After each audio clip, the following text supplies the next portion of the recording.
We welcome you high above Cameron Stadium in Washington, Pennsylvania for the James Lynah Bowl ECAC Bowl action between the United States Merchant Marine Academy Mariners and the Washington and Jefferson Presidents. We welcome you inside the broadcast booth. I'm Austin Bechtel, joined alongside Alex Terrett, the third member of our crew. Robert Mangino will join us in just a moment. Alex is a former Washington and Jefferson receiver that's played in some of these bowl games. What is it like to have the extra game on the schedule? Well, both these teams just miss out on the NCAA playoffs, but it gives you a chance to get momentum in the next season, but also send your seniors out as champions. Now, for USMMA, a triple option attack that is very reliant and very heavily dependent on the fullbacks and running backs. And then with the Mariners, it all starts at the fullback position with number 42, Cole Simmons. Last week against the Coast Guard, he had 144 yards rushing and 3 touchdowns. Look to see a lot of a mix of him and Cesar Gonzalez at the fullback position because they combined for 330 rushing yards and 5 touchdowns last week. They're definitely going to be the leaders of this Mariners rushing attack. 39-27 win against the Coast Guard for the United States Merchant Marine Academy. Now on the opposite side for Washington and Jefferson, the Presidents are led by the PAC Offensive Player of the Year in Jake Pugh. And it's the guy that we've been talking about all year, the PAC Offensive Player of the Year. This season, he had 2,753 yards passing and 32 touchdowns. Look for him to continue his dominance this week and show why he's the best offensive player on the field. 2 different types of offensive attacks. What are the keys to victory on both sides to be able to come away with a bowl victory? And for the Mariners, it's can you get to the second level? We know with the fullback position, they can get those 3 to 4 yards consistently, but can you break off those big runs with the quarterback runs, with the pitch runs? And also keep up the pressure. They like to go high tempo even with the triple option team. However, can they match the scoring of a high-paced President's offense? Now on the opposite side for W&J, what do you want to see the Presidents do to try to grab that 9th win of the year? I want to see them control the line of scrimmage, especially against the triple option. You have to be successful in the trenches. The offense must be able to get the run game going as well. And then I also have spread the ball around. Peduzzi, Huss, Fulpati, Cernuto. This team is full of playmakers, but can Pugh get everyone involved today? USMMA and W&J coming up next on the PAC Digital Network.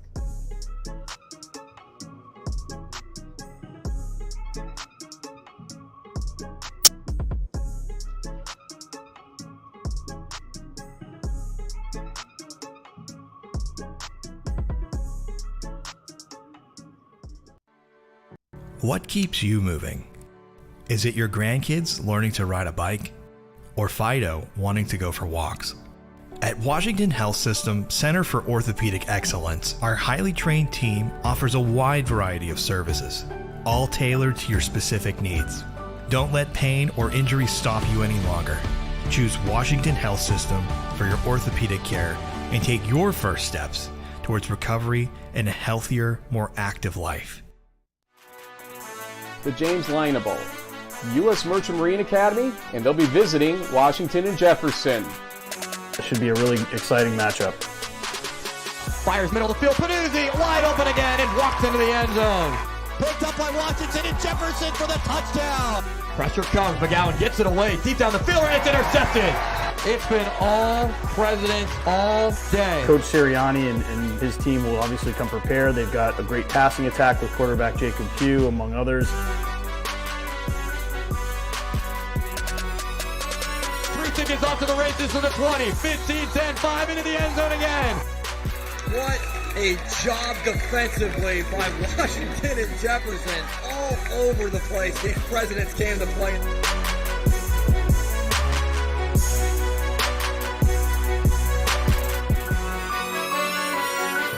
Congratulations. Welcome to the James Lynah Bowl in Washington, Pennsylvania. USMMA and W&J set to take the field. Opening coin toss at midfield at the moment. Let's send it down to the third member of our crew, Robert Mangino, down on the sideline. I had the opportunity to talk to both Kroll and Sirianni. Sirianni says, listen, on the offensive side of the ball, it's all about Jake Pugh. He does his thing. He feels confident in their ability to put up points. On the defensive side of the ball, it's assignment football. This triple option challenges them, and there's a special aspect of the passing game that they bring to this that will be especially challenging for this defense. Now, for the Merchant Marines, It's about ball control. They want sustained drives. That's what Coach Kroll says. Keep this Washington and Jefferson offense off the field. Their best defense is a great offense. And on the defensive side of the ball, keep everything in front of them. Limit those big plays. Fellas? All right, thank you, Mangino. As it is USMMA, W&J, the United States Merchant Marine Academy, entering today's game. The Mariners at 7-2 overall. Only 9 games to the season. Washington and Jefferson, a full slate of 10. 8-2 overall. The only blemishes on the W&J schedule coming to Grove City. 10-0, undefeated winners of the President's Athletic Conference and on their way to an NCAA playoff bid with Carnegie Mellon. The other loss, 35-14. That one on the road. Carnegie Mellon's been a tough game for the Presidents in the last 2 years. Those the only 2 losses. USMMA coming off of a 39-27 victory against the Coast Guard. It's the 5th straight win against the Coast Guard. And USMMA ran for 333 yards in the victory. As a triple option team, that's exactly what they want to do. They want to run the football. We're going to see the passing attack be a little bit more of a factor today, especially last week only having 33 yards passing. Look to see that number increase. But don't doubt this rushing attack by the Mariners. The Mariners will get the football first. Washington and Jefferson will get it to begin the second half of action. Austin Bechtold, Alex Terra, and Robert Mangino alongside. Happy to be with you and happy to have everybody from USMMA as well watching wherever you may be and however you may be listening. Here from Washington, Pennsylvania. About half an hour, 40 minutes outside of Pittsburgh. Jackson Brentnall will kick it away for the Presidents. Head coach Mike Sirianni is in his 21st season. He has a better winning percentage than some of the best coaches in all of collegiate football, including Nick Saban and Dabo Swinney, a better winning percentage than those two, and looking to try to win an ECAC bowl game. Kicked away by Brentnall and ends up being fielded a couple of yards shy of the goal line. And USMMA brings it out right to the 20-yard line on the return for Ferris. So the starting lineups for USMMA. Ben Carney at quarterback, the senior, 6'2", 220 pounds from El Paso, Texas. Has not thrown it very much this year. This is 6th game of the season. 10 for 27 for 158 yards entering the day with a touchdown and 2 interceptions. Cesar Gonzalez, Cole Simmons, the 2 running backs to keep an eye on in this triple option offense. And the pitch goes to Simmons right away, running to the far side. He's able to get a couple of yards before he's brought down by multiple W&J defenders right near the USMMA sideline. And they go straight to Simmons, the player to watch today for the Mariners. Not a traditional fullback dive like you normally see with the triple option. They try to extend it, get a little bit of an inside zone look, but still able to turn out a nice game. Talson Smith, the leading receiver on the team, doesn't get the football that much, but when he does, pretty explosive. As the carry goes for only a couple yards up to the 26 on what was 2nd down and 7 at the 23. Positive gain of a couple. 3rd down and manageable, something that you especially want to have in this triple option. You're going to see the Mariners not going backwards a whole lot. They're going to consistently get those small gains. They're going to wear you down over the course of this football game. Running play once again, needing the 30. Looks to be about 1.5 yards, 2 yards short. Washington and Jefferson, a very solid defensive team. Presidents are only giving up 18.5 points per game. Going for it, USMMA able to plunge ahead forward. Cesar Gonzalez on the carry. Needed 2, got 3, and continues the drive. And you see them going high-paced, going for it on 4th down already, inside your own territory, but they don't care. They're getting those yards that they need. If they take 4 tries to do it, they'll do it. So the Mariners drive continues. Pretty much been on the far side of the field, that far side hash. Quick handoff. And a carry of about 3. And this is a different offensive attack than what the Presidents see from Geneva, a team in the President's Athletic Conference that also runs the triple option. This is a little bit more, as Coach Kroll told us, a high-tempo triple option. It's one of the newer things I've seen this season with the Mariners, having a high-paced, high-tempo triple option attack, which is very counterintuitive, but they run it to perfection. High formation, fake the handoff. We're going to take a shot to the near side, incomplete. Trying to connect with Smith, but ball went right through his hands. Bruno Fabricki was there on the coverage and sets up 3rd and long. Well, while you're loading up everybody inside the box, that means you have a lot of one-on-one matchups on the outside. They're kind of going at Fabricki right away. You got the separation you needed, just can't make the completion. Mariners quickly to the line. 3rd down and 8 at the 33. Handoff, nothing there. Aiden Thomas read it well. And now it looks like the punting unit will come on for the Mariners.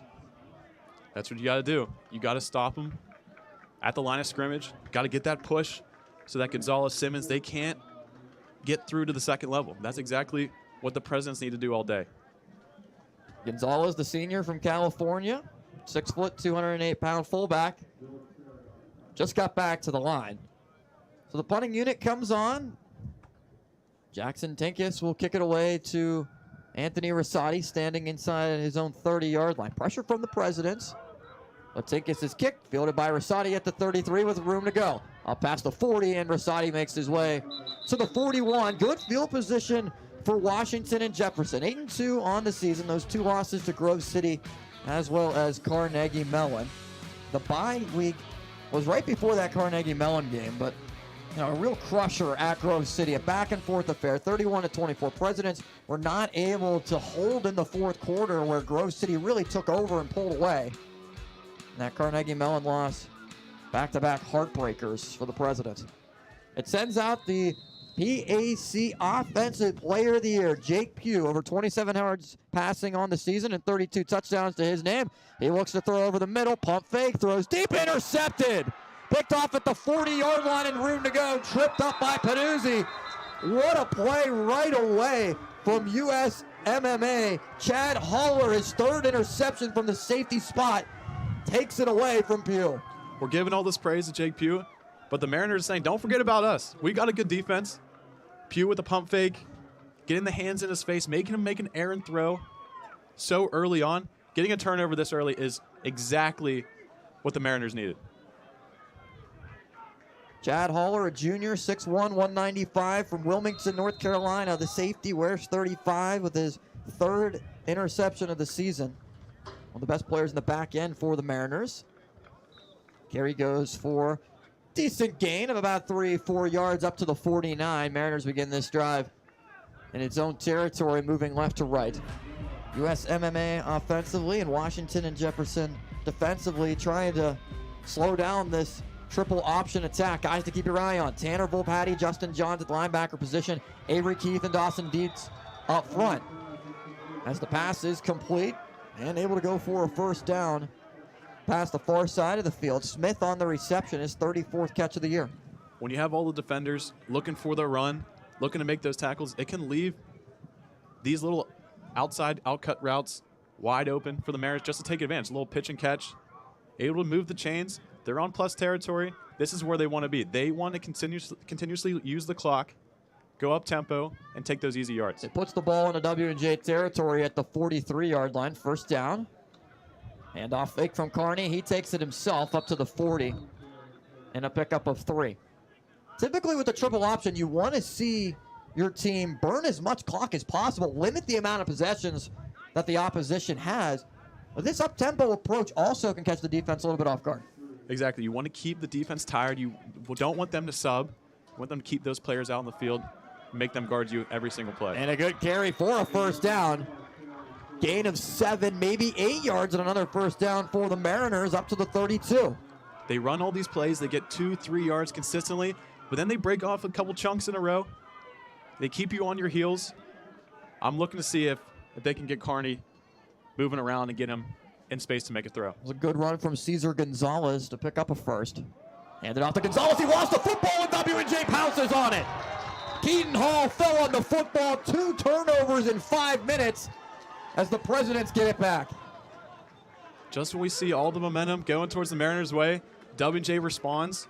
the Mariners pride themselves on not making mistakes on the offensive side. They run the same plays over and over again. They just run them so well, and then to see a fumble on the exchange is something that you don't see very often. We've seen 2 turnovers in the first 5 minutes of the game. And in terms of the amount of time that's run off the clock, 2 turnovers in pretty much 2 minutes. As Jake Pugh get an opportunity on his second throw to try to amend for his first, which was picked off.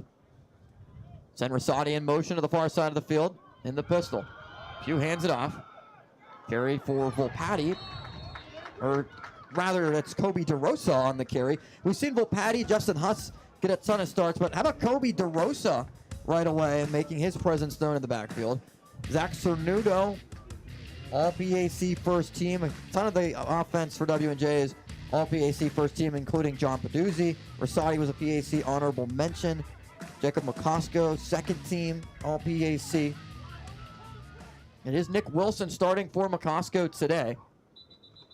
And flags right before the snap, signaling for a false start. False start. Offense number 55. 5-yard penalty, second down. It's been a common theme for the Presidents. They get a lot of momentum, they get a lot of yards, but they also have a lot of penalties. They make a lot of mistakes that are just easy fixes. It's been a consistent plague for them on offense all year, and it stopped them from being a great team this year. Like, their record shows that they are a good football team. But this is what those small mistakes, those false starts, have caused them to lose a couple games this year. And the expectations are the NCAA playoffs. Not reached this year, not reached the last couple of years. And once again, another penalty on the W&J offensive line. False start. Offense number 77. 5-yard penalty, second down. So first Eddie Nicotra, the right tackle. Now Elijah Staub, the left tackle. Junior and sophomore respectively. Angelo Bertini at right guard. All PAC first team not playing today. Was injured a couple of weeks ago against Geneva. Gave it a go against Waynesburg, but not able to suit up today. Fifth-year senior who's been a day one starter for the Presidents. As Pugh hands it off to DeRosa.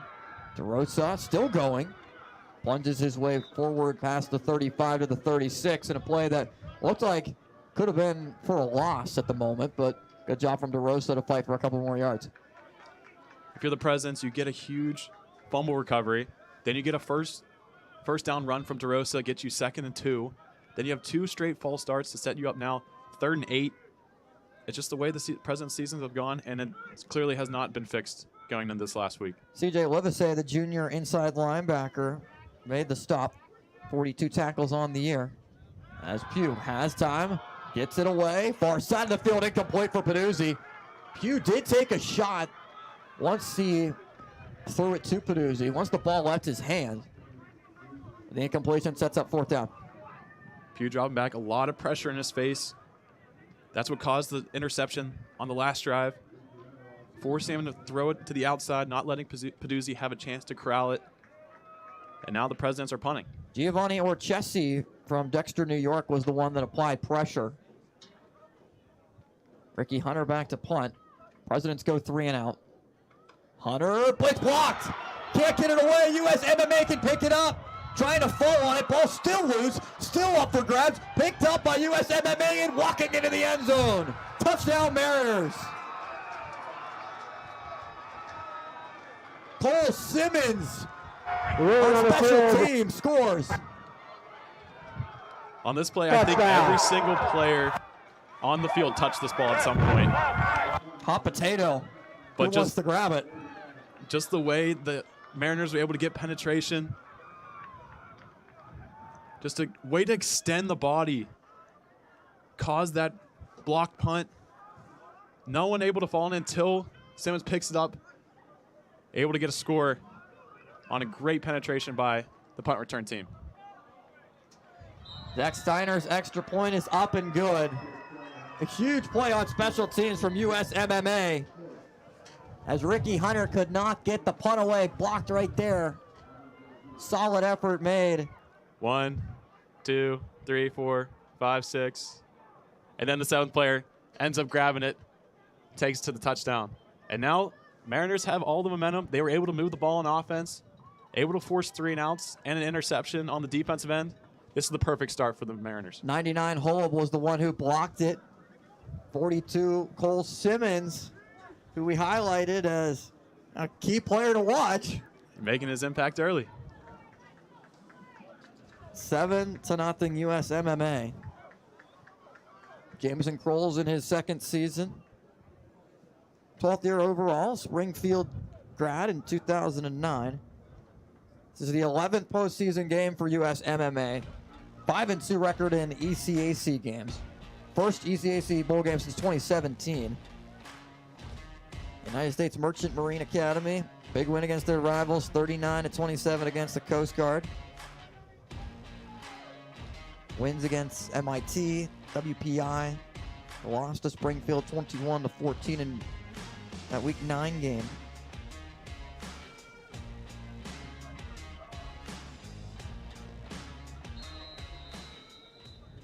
So the Presidents will get the football, trailing 7-0.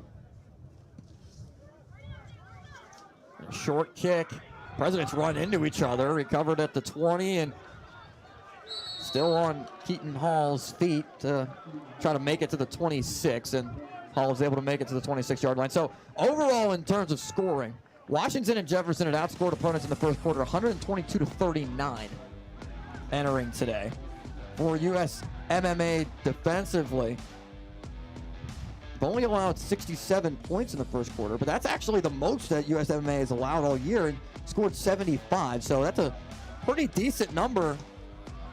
The most amount of points the Merchants have allowed this year. See how much that might stand up with solid defensive players everywhere, as we saw in that first couple of drives as Jake Pugh is pressured and taken down. Pugh had no chance. Pressure applied by Teddy Brunger, the senior, 6 foot, 215-pound outside linebacker. That's his 5th sack of the season. I want you to see Pugh roll out and then Nick Wilson streaking wide open down the middle of the field, but it's the pressure in his face that doesn't allow him to make that throw off, which could have been an 80-yard touchdown for the Presidents, but it turns into a sack. Pugh a little shaken up after the play. The Mariners are doing everything right so far in this first quarter. W&J has just not looked in sync. The most off the Presidents have been to start a game so far all season. Pugh has time, delivers far side of the field for Panuzzi. Jump ball incomplete. Pugh and Panuzzi have not been able to connect. Solid coverage downfield by Thomas Joyce, the outside linebacker, dropping back in coverage.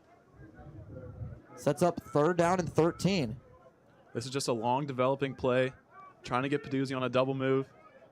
Just not able to connect. We've seen a couple times this season where Pugh and Peduzzi have been a little off sync, a little out of sync.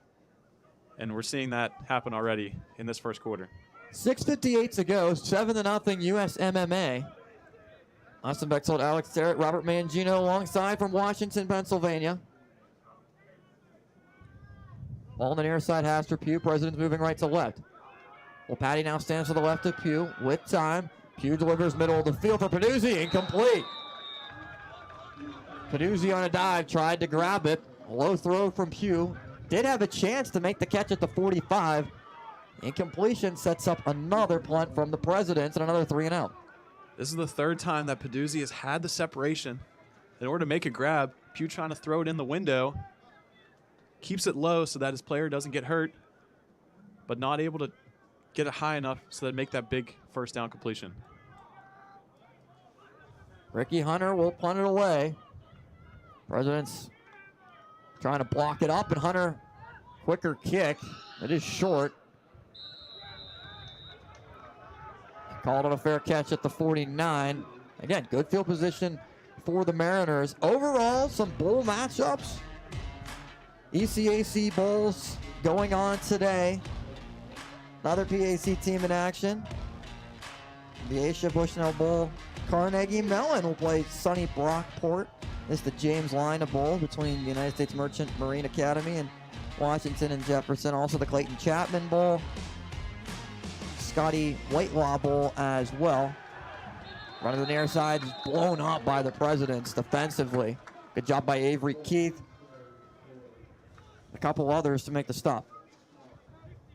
Man, Gino, what are you seeing so far from the sideline from both of these teams? It's been pretty physical. Yeah, absolutely. But on the Washington and Jefferson side, there seems to be a bit of a stillness, if you will, a quietness. Sirianni said before the game, playoff games like this, bowl games like this, it's about who wants it more. And right now, USMMA is playing like that. Offensive side of the ball for Washington and Jefferson trying to huddle up and get everybody back on the same page. But right now, obviously, they're not there. Well, Dawson Dietz wanted it more on that second down play. It's 3rd and 17 after the sack. The 24th sack of the season for the Presidents. 6.5 sack for Dietz, the junior from Hampton High School, 6 foot, 245-pound defensive lineman. You don't ever see the Mariners actually going backwards on offense, and that happened twice already. Tip ball intercepted. Dawson Dietz looks like he got his hand up there, and Bruno Fabrici grabbed it. Running on the field, interception by Washington and Jefferson, first down. If you want to talk about the perfect series on defense, you get a tackle for loss on the first down play, you get a sack by Dawson Dietz on the second play, then Dawson Dietz tipping up in the air, and then Bruno Fabrici joining in for the interception. 3 great plays by the defense all in a row to set up the President's offense inside plus territory that needs something right now. Dietz has been a force, and another all-PAC player for the Presidents. His entire time he's been at W&J. And Bruno Fabrici, 6 interceptions, leads the team. He has a pick 6 to his credit as well against Geneva. And the Presidents begin on the USMMA side of the field. Jake Pugh with time, fakes the handoff, wants to take a shot. Deep downfield for Peduzzi. He doesn't have it. I think everybody's surprised, including myself, that he didn't. It looked like the ball was in his hands, but just could not corral it in. Peduzzi just runs by the entire defense and has a perfectly thrown ball by Pugh in his hands. I'll tell you what. Just dropped it. But also the defense going through the hands of Peduzzi, making sure he can't have a chance to run to the end zone. And it seemed like maybe Peduzzi just took his eyes off the football at the end. It seemed like he had it for a split second and then lost it off his knee and trickled through his hands. So 2nd down and 10 at the 49. Presidents will run it. Owen Patricic on the carry. Continues to barrel off the defenders. And what goes for a tough-nosed 2-yard pickup to the 47. On that last play with Peduzzi, it's so easy for a receiver to take his eyes off the football when he sees green grass in front of him, sees the end zone in front of him.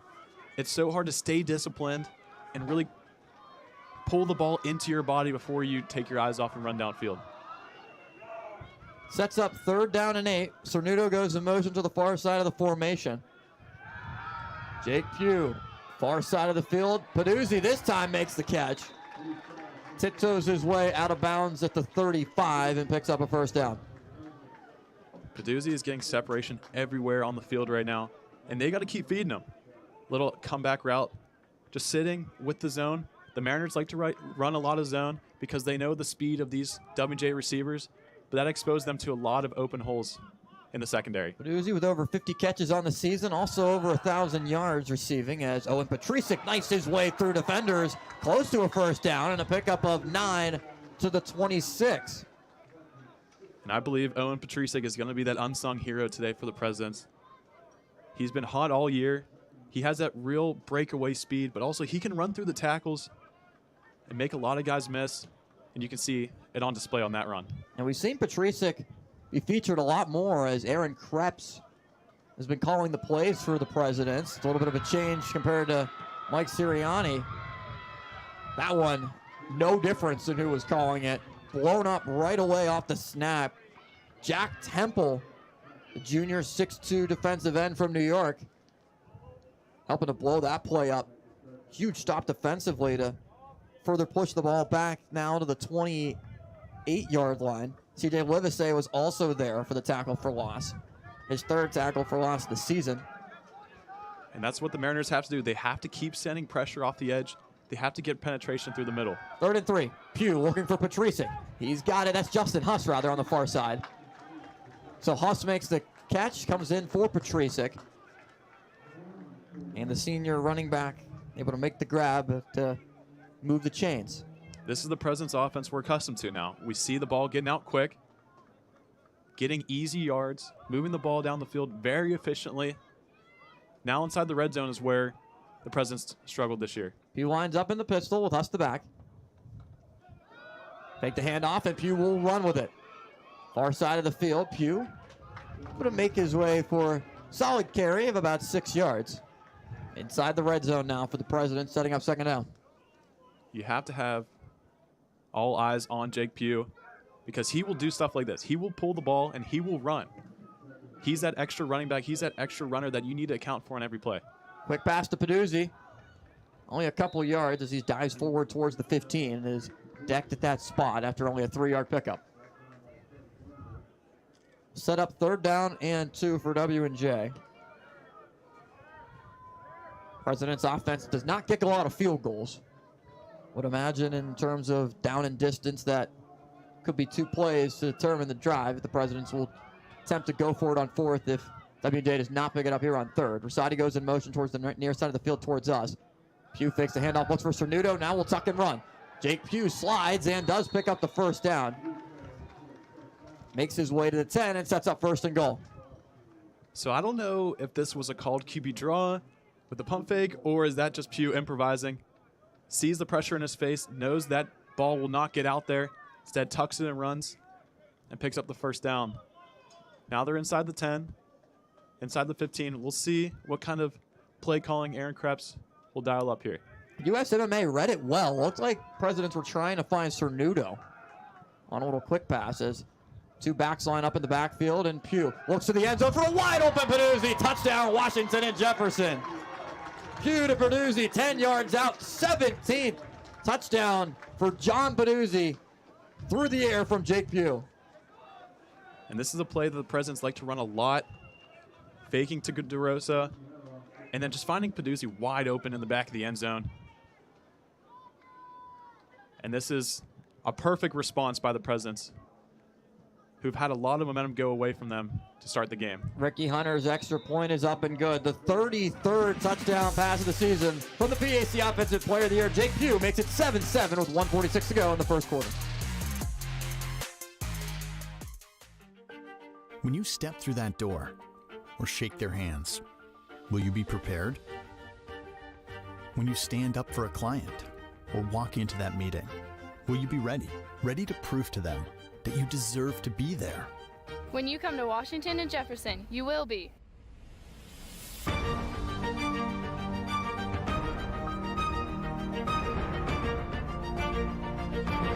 Washington and Jefferson College. Are you ready? It's time to rediscover the original Voodoo Brewing Company pub in beautiful downtown Meadville. Enjoy world-renowned craft beer, delicious and unique cocktails, and one-of-a-kind food items. Celebrate an Allegheny win with the newest fall cocktail, Gator Juice. And if you're looking to take your celebration to the next level or host a private event, look no further than the Voodoo Production Facility and Event Space for your next event. For more information, visit voodoobrewery.com. 7-7, USMMA and W&J as the Presidents will kick it away. James Menor is back deep for USMMA. Lets it bounce into the end zone for a touchback. So we've seen a lot so far in this game. Result of the kick is a touchback. The ball be placed at the 25-yard line. 1st down. 3 turnovers. Well, we saw the block punt. We saw the interception thrown by Jake Pugh, an interception into the hands of Bruno Fabricki, a fumble. We're still in the 1st quarter. I think it's more just the defensive side of this ball has been playing out of their minds. Like, especially with that last pick by the Presidents, just the Dawson Dietz dominance we saw, and also the great pressure applied by the Mariners defensive line has really rattled both of these quarterbacks early on. Gonzalez carries for a pickup of 3 yards on 1st down. It's an up-tempo triple option attack. You're familiar with W&J football and the Geneva Golden Tornadoes. Geneva takes its time, limits the amount of possessions as Gonzalez carries for a 2-yard pickup, and will set up 3rd down and 5 on what was 2nd down and 7. There's a lot more of a higher up-tempo, fast-paced offense. Wants to try to keep everything moving pretty smoothly and also as quick as possible. But also a solid passing attack with Smith on the outside.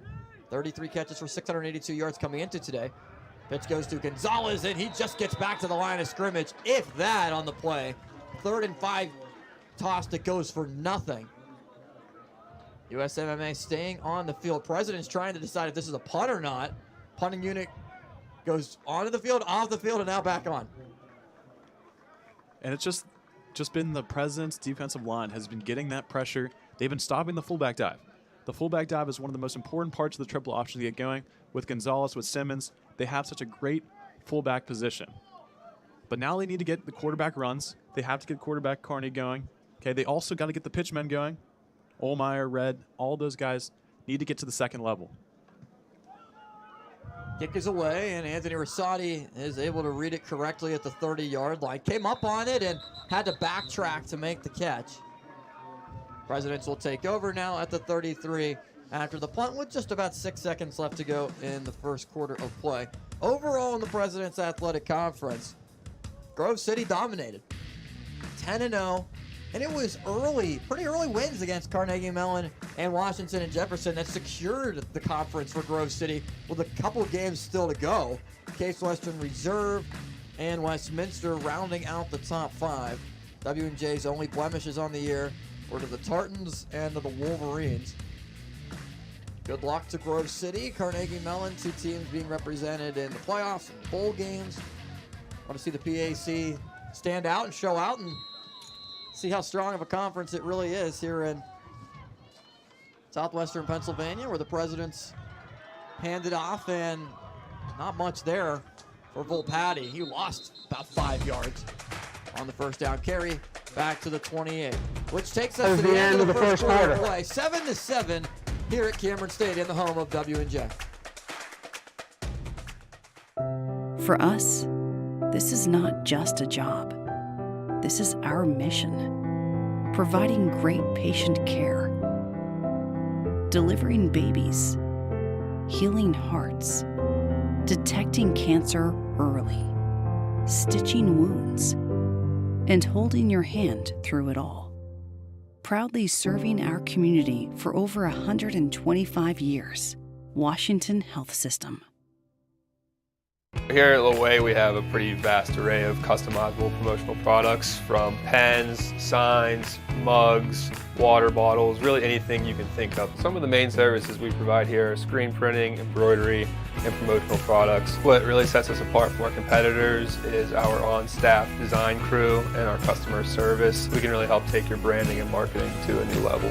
The main thing you can expect from us here at Loway is quick turnaround times and a really high quality product.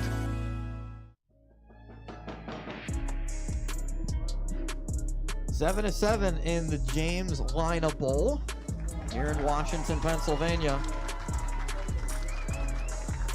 So it's called the James Lynah Bowl. Why is it called the James Lynah Bowl? Well, James Lynah was a star at Clemson and also played at Cornell as well. We'll get a chance to talk about more of his accolades coming up in a little bit. Second down and 15 after the loss on first down. Rosati goes in motion towards the far side. Pugh sets up screen, and Volpatti's got it with plenty of running room. Volpatti past midfield. Volpatti to the 40, 35, 30, and taken out of bounds. Troy Volpatti, 7th catch of the year, goes for his longest gain of the year through the air. I'm going to shout out a little offensive lineman here, and that's number 63, Adam Kazera, with one of the best blocks on a screenplay to set up that huge gain. The hardest part is blocking as an offensive lineman out in the screen game. You see Kazera shielding off his defender and then letting DeRosa get that huge play. First down and 10 at the 27. Take the handoff and throw to the far side of Peduzzi. Quick pass and taken out of bounds after a pickup of just about 5. Now the Presidents going their own way of high-tempo offense. They have exactly what they want. Look to see them go to someone. McCosco enters the game on the outside. Quick pass once again. Same play to Peduzzi, and it's taken out of bounds after a pickup of about 3, maybe 4 yards on what was 2nd down and 6. That's up 3rd down and short. Overall, in that first quarter of play, Washington and Jefferson, as well as USMMA, both with 3 first downs. Only 26 total yards for the Mariners compared to 53 for the Presidents.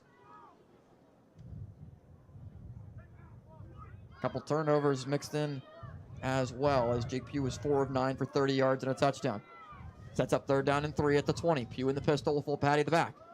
Handed off his way. Well, Patty spins his way towards a 1st down and is able to get it. Needed 3, got 4 to the 16 and a 1st down. Just finishing out that run by Troy Volpatty. He's their running back that can get that tough short yardage carry and still get a 1st down. Now Owen Patrice enters the game. Let's see if they try and get him out of the backfield, maybe get a little dump off pass to him. Also look at Ray Holmes in at tight end. He's another guy they like to get out in the flat and get the ball to. Converted running back playing at tight end. As Pugh fakes a handoff, looking on a slant for McCosco, touchdown! 16 yards out, Jake Pugh to Jacob McCosco for the score. McCosco, the 2nd team All-PAC member, scores his 8th touchdown of the year.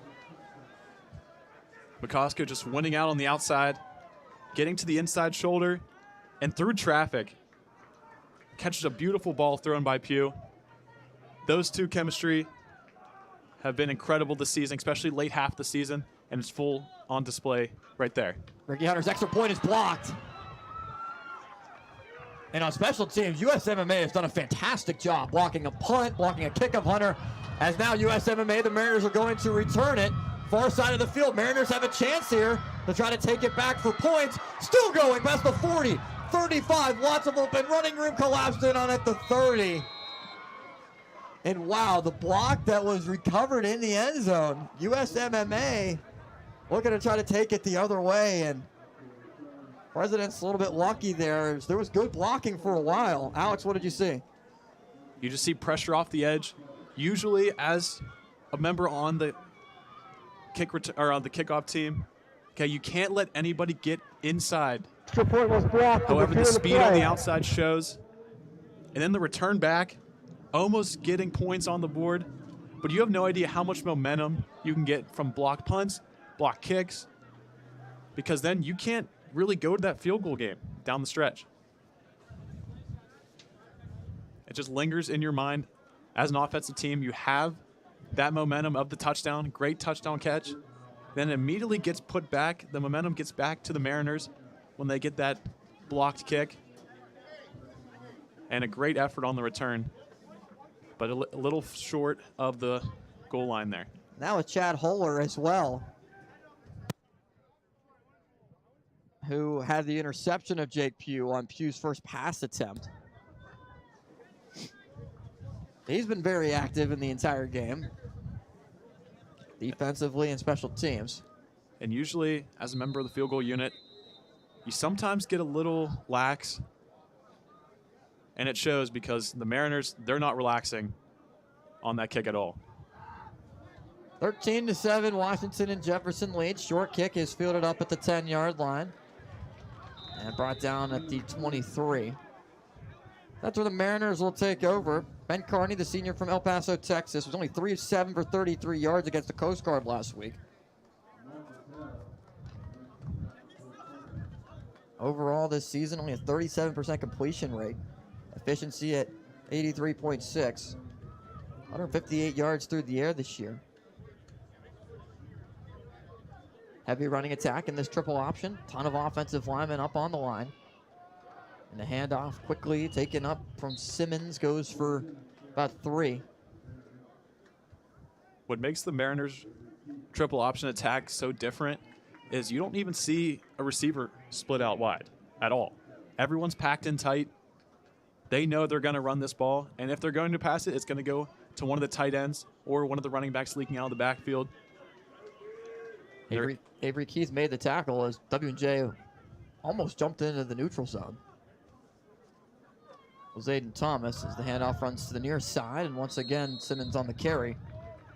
This time a little bit better of a rush to the 31. Is able to pick up 4. Getting the ball to Simmons and Gonzalez, both fullbacks. That's what they know. That's what they can go to. That's their safety blanket to get those tough yards. And if they want to go for it on 4th down consistently, if they're inside 3rd and 5, they'll do it. See if Carney elects to try to pitch one out as well. Haven't seen much of that so far. Carney hands it off near side, running room there for Simmons. Able to get the 1st down and his best carry of the drive up to the 39. Pickup of 8. Exactly. Now with all of this success from the fullbacks, now I want to see Carney take the ball, maybe roll out himself.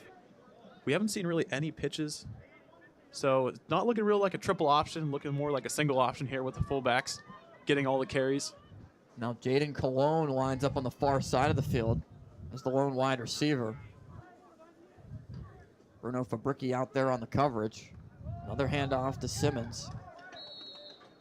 He's able to pick up 2.5, maybe 3 yards before he's brought down by Tanner Volpatti. We've seen them go up-tempo already. We're not seeing that as much now. We're looking that they're kind of shifting their mentality towards they want to run the clock down. They've had a lot of success getting those short yardage carries. And off once again to Simmons. Takes a big hit from Justin Johns. Met at the 43. And if you're a fullback in this offense, you got to be tough and be very willing to take on contact. Because no matter if you have the ball, you're getting hit. But even if you don't have the ball and you're the fake man, you're getting hit just like you do have the ball. So having a player that's buying into the system and knows that even if they have the ball, they're getting hit every play. 3rd down and 6.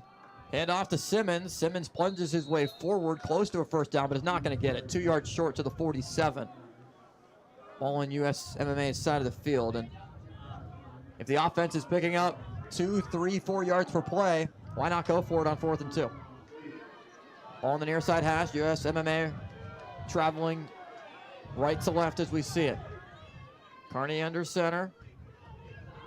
With Simmons the back, standing with his foot behind him. Hand in the dirt, and is able to take it for a 1st down. Put your hand in the ground and hand it off to Simmons. Why not? It's been working. Keep the drive alive. They're trying to do a little misdirection with the pitch man, having the motion, then coming right back. But we all know it was going to Simmons no matter what on that 4th down play.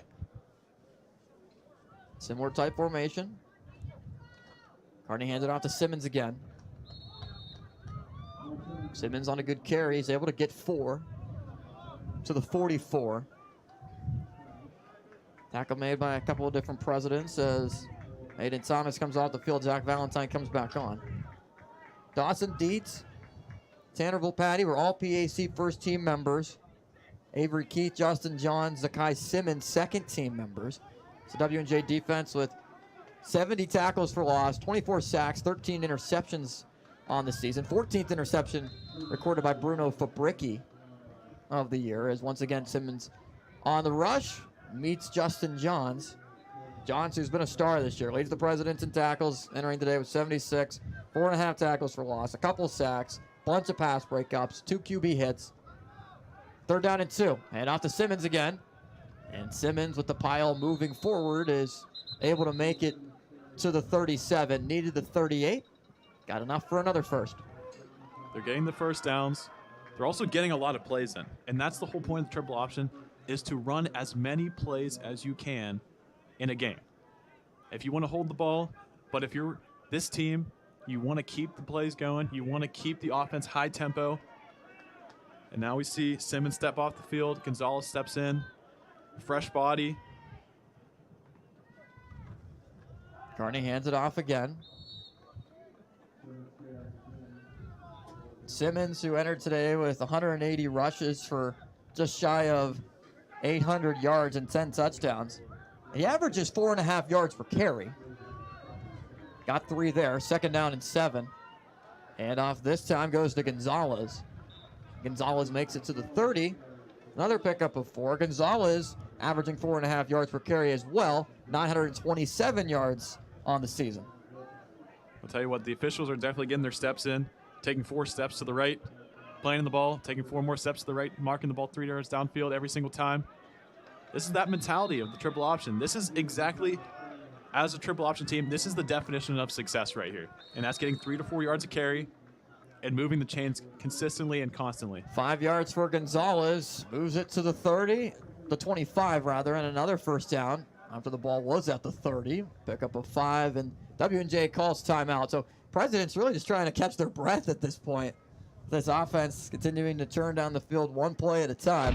The distance between these two teams has also been a little long. You got to catch your breath. 405 miles separating these two schools, the United States Merchant Marine Academy in Kings Point, New York, and Washington and Jefferson Cameron Stadium, located in Washington, Pennsylvania, 7 hours away. Got a chance to talk to head coach Jamison Kroll yesterday, right after they arrived in Pittsburgh and then made the trip up to Washington.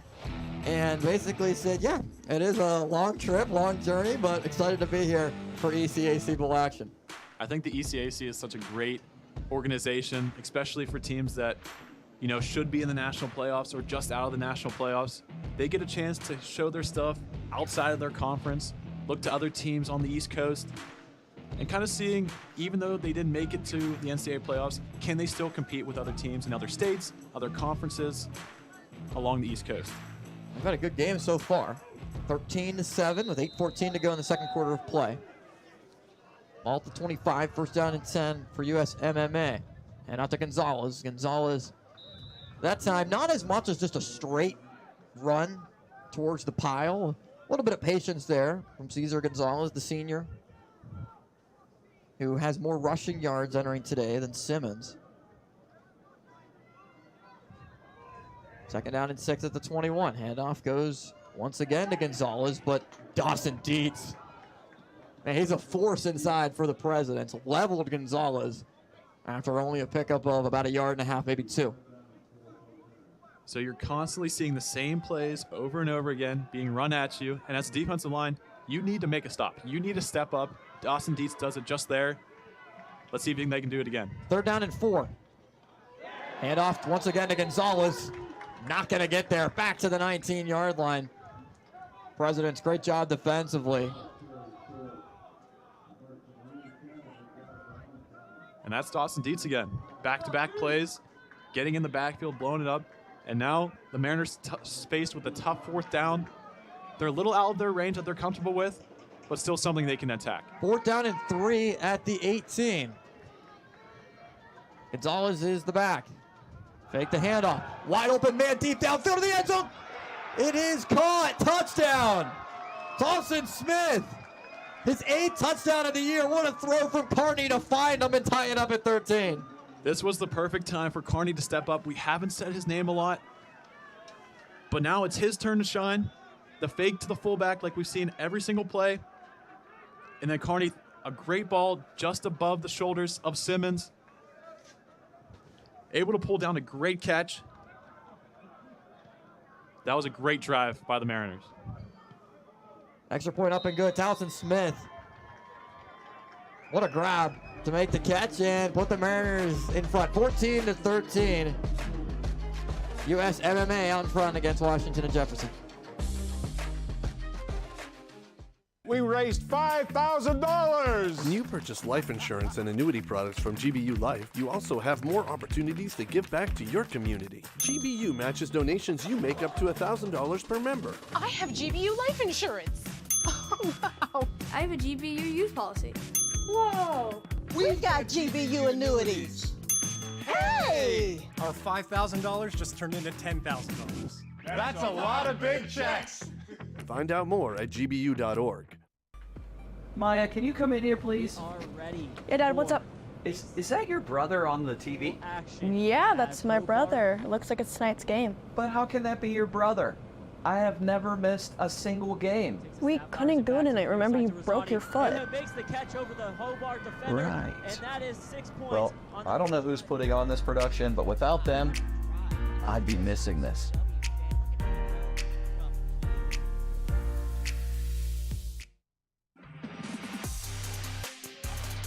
(14-13). Dawson Smith able to grab it on the pass from Carney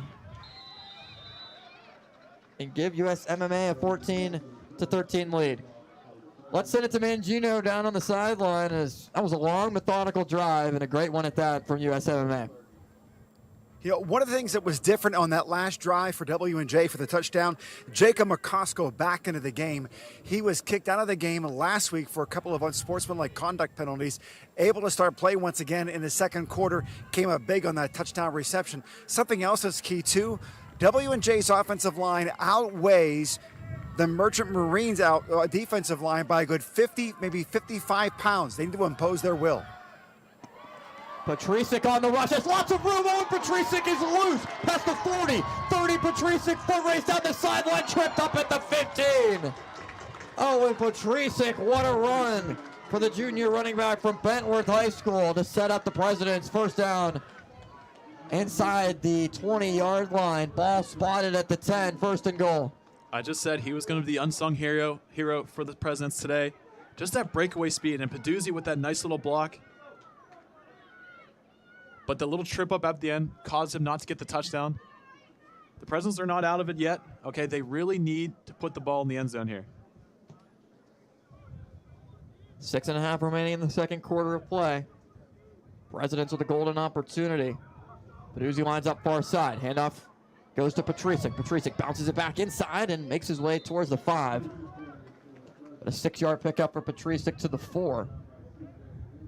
Usually when a running back has a big gain like that, they usually come off the field because they're a little tired.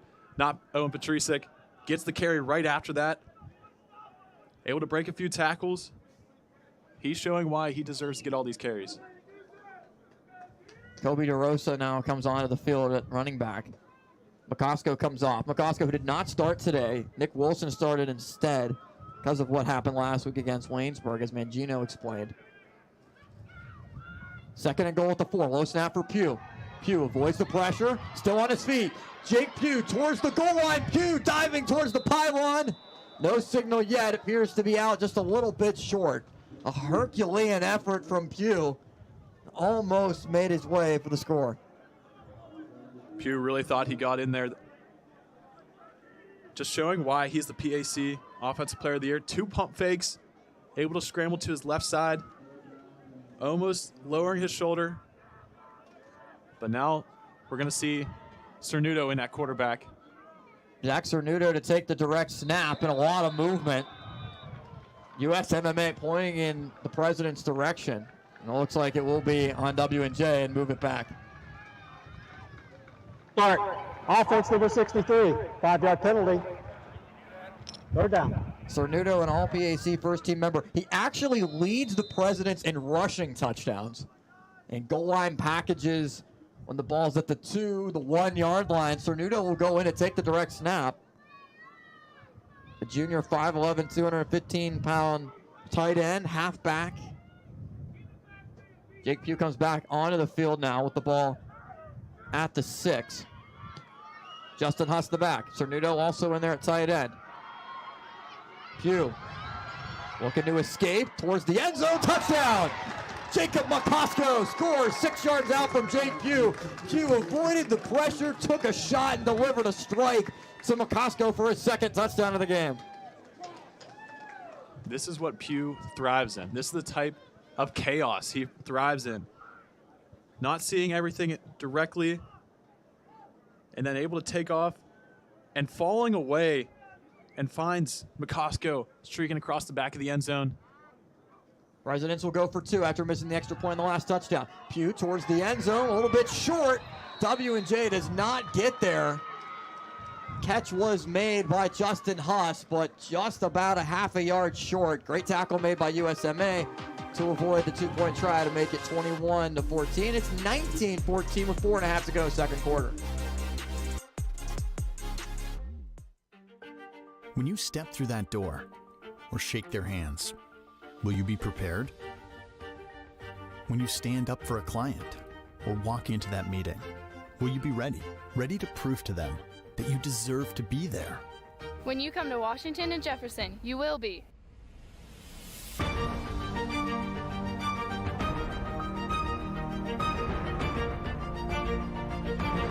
Washington and Jefferson College. Are you ready?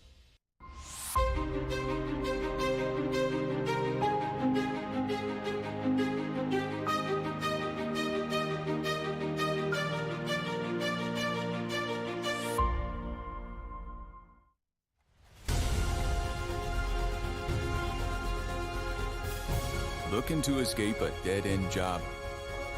We can help. Apply at 2 Men in a Truck today for a good job that can become a great career. Presidents kick it away. It bounces at the 10-yard line and picked up on a couple of hops by USMMA. Menor is met at the 20. Just about maybe the 22, as it's the James Lynah Bowl. And if you take a look over to the right, how about we highlighted James Lynah? It was a long time ago since James Lynah was around. That was the 1904 rather, Cornell varsity football team. Lynah right there from the second to right that's highlighted. He is considered the principal founder of the Eastern College Athletic Conference, the ECAC. He played at Clemson, also Cornell. He played end and quarterback, was an administrator at Cornell as well. After graduation, he worked for DuPont for 15 years. He was a plant manager during World War I. He was active at Cornell, as well as being a huge part of the ECAC. He played for John Heisman and Pop Warner. How about that? His first down play went for solid gain for USMMA. The James Lynah Bowl. ECAC Bowl action. And off running to the near side for Simmons. Close to a first down. Needs a 32. Made his way to the 31. There was a little bit of pushing and shoving afterwards with Avery Keefe, and a flag comes in. Avery Keefe was battling downfield. A little bit of extracurriculars there with Cole Biomonte, the center, sophomore, 5'9", 240 pounds. Personal foul. Defense number 2. Unnecessary roughness after the play. 15-yard penalty, automatic, first down. So the penalty will further advance the ball closer to midfield. In President's territory, spotted now at the 46.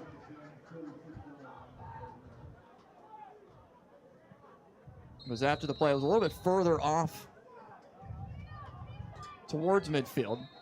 First down carry for only about a yard. Not much there cooking on the handoff to Gonzalez. So now that with that penalty, the Mariners can go back to what they were doing last drive, and they can keep feeding the fullback position. There's no hurry. They have above 3.5 minutes left. Carney looks to take a shot, and it's intercepted. Bruno Fabricki again. Second pick of the game for Fabricki. Bruno's 7th of the season. And what a grab the Holiday. By W&J, first down. Fabricki just showing his dominance all year long. The amount of interceptions he's had this year is an insane amount, and it shows with that athleticism. It looked like he was the receiver on that play of how well he read it. Great break on the ball, and just using his size and his athletic ability, almost able to stay on his feet because he had no one in front of him, but still a great play, and he's been taking over this entire secondary all game. Fabricki picked it off for the second time on a passing attempt from Carney. As Pugh looks to take a shot deep down the field, has a man open. John Panuzzi's got it, walks into the end zone, touchdown W&J.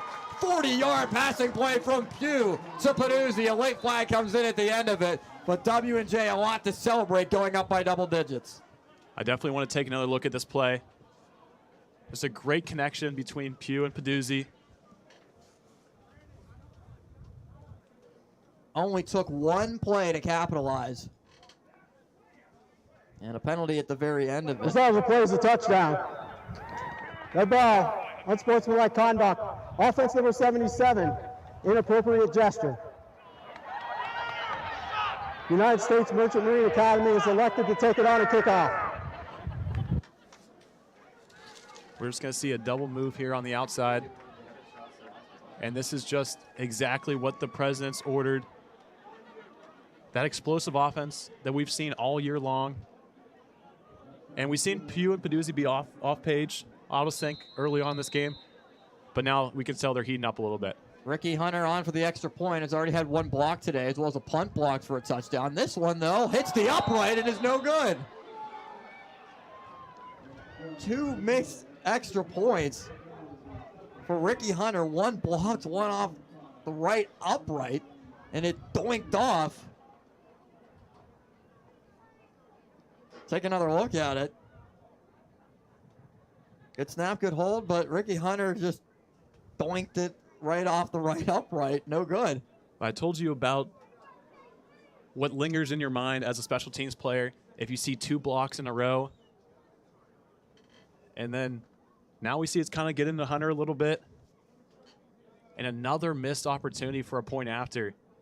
Mike Sirianni not happy with it, but it only took one play, Alex, for W&J to take advantage. Exactly. With Peduzzi on the outside, you're seeing he's been running these comebacks all day on the outside. Instead, he fakes the comeback and then bolts straight down the field. Play it. And then you're going to see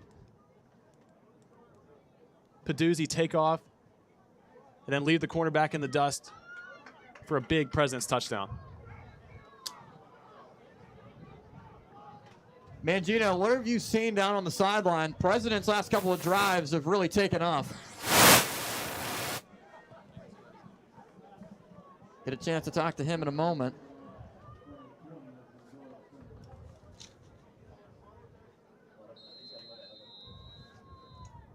So the penalty will back the ball up to the 20. A lot of technical difficulties there with Mangino's mic. We'll get checked out in just a moment. Jackson Brittenall kicks it away from the 20. Chance for a solid return from USMMA. Fill it up past the 22-yard line. Running room to the 40. And another takedown tackle from the Presidents on special teams there. At the very end, it looked like Braden Janach threw a player down at the 45. No penalty there, though. This is a physical game. You're going to see a lot of extracurricular activities. A lot of players talking to each other after plays, a little trash talk. There's something on the line here. There's a trophy on the line. These kids are really playing their hearts out today. 25-14, W&J out in front, but good field position for the Mariners. Carney hands it off. Keaton Hall was there to meet Simmons after a pickup of 4. You still can take your time, still can go through your playbook. No need to force anything down the field.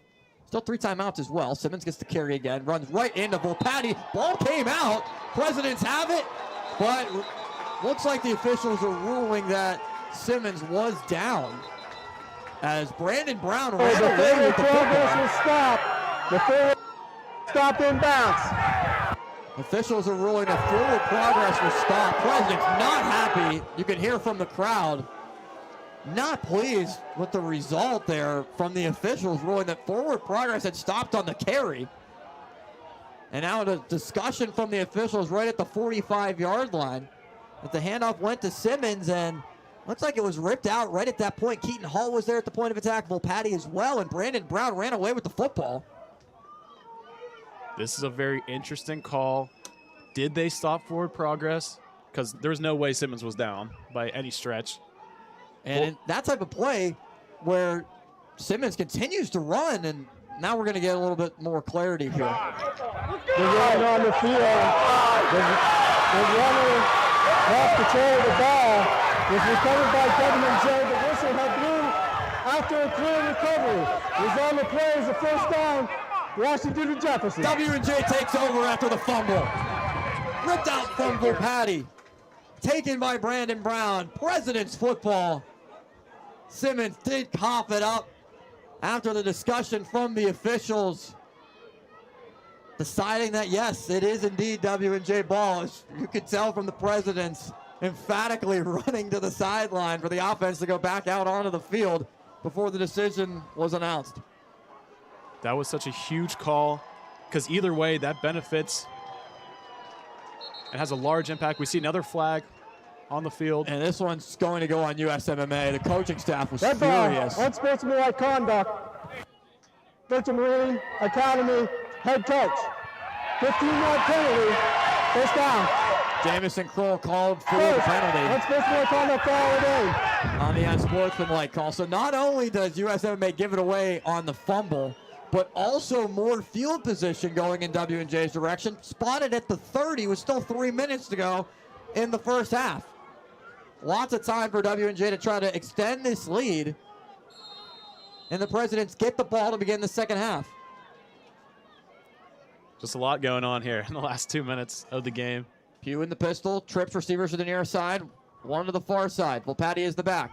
Fake it that way, slant to Peduzzi. He's got it in double coverage. Pugh took a shot at the end of it. Flag comes in the backfield. And it looks like it'll be another 15-yarder on USMMA.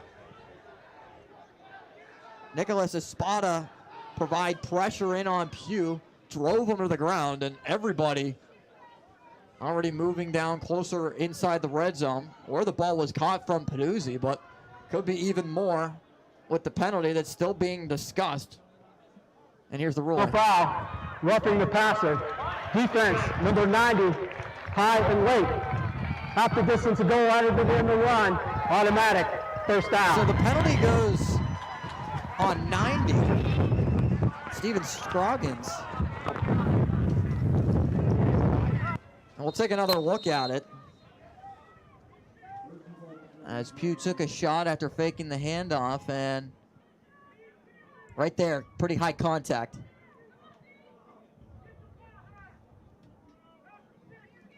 So it moves the ball to the 8s. First down and goal, W&J. Pugh in the shotgun, 2 receivers to the near side, 1 on the far side. Handoff goes to Volpatti, nothing there. Backed up close to the 10. Loses 2 yards on the carry. Sets up second down and goal from the 10.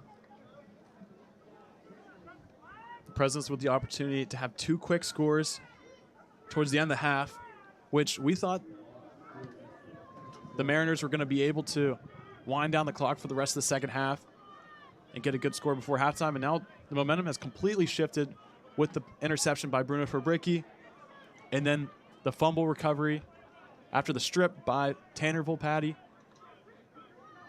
And Pugh taking a shot. Now a lot of penalties back-to-back for the Mariners. Presidents inside their own 10. Pugh, quick pass, shot to McCosco for 3. He's got it. 3 touchdowns, one-handed grab. Jacob McCosco, what a score. Sports Center top 10. Here you go, Jacob McCosco. 3rd touchdown of the game, 10th touchdown reception of the season for the sophomore from Peters Township. Pugh was going after him all day on the outside. McCosco just using his big body and the reach back like 1-3, but reach back like 1-4. Jacob McCosco doing a great job of showing his athleticism. Extra point up and good from Ricky Hunter. A highlight reel grab from Jacob McCosco. His 3rd touchdown of the game makes it 32-14.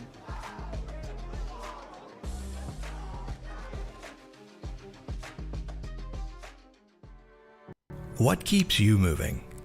Is it your grandkids learning to ride a bike? Or Fido wanting to go for walks?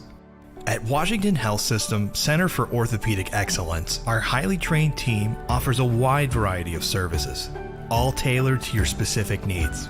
Don't let pain or injury stop you any longer. Choose Washington Health System for your orthopedic care and take your first steps towards recovery and a healthier, more active life. My name is Loretta, and this is Special Olympics Pennsylvania. Special Olympics Pennsylvania is competition. Special Olympics Pennsylvania is leadership. Special Olympics Pennsylvania is life-changing. Special Olympics Pennsylvania is unified. Special Olympics Pennsylvania is inclusion. Kickoff taken at the 5-yard line.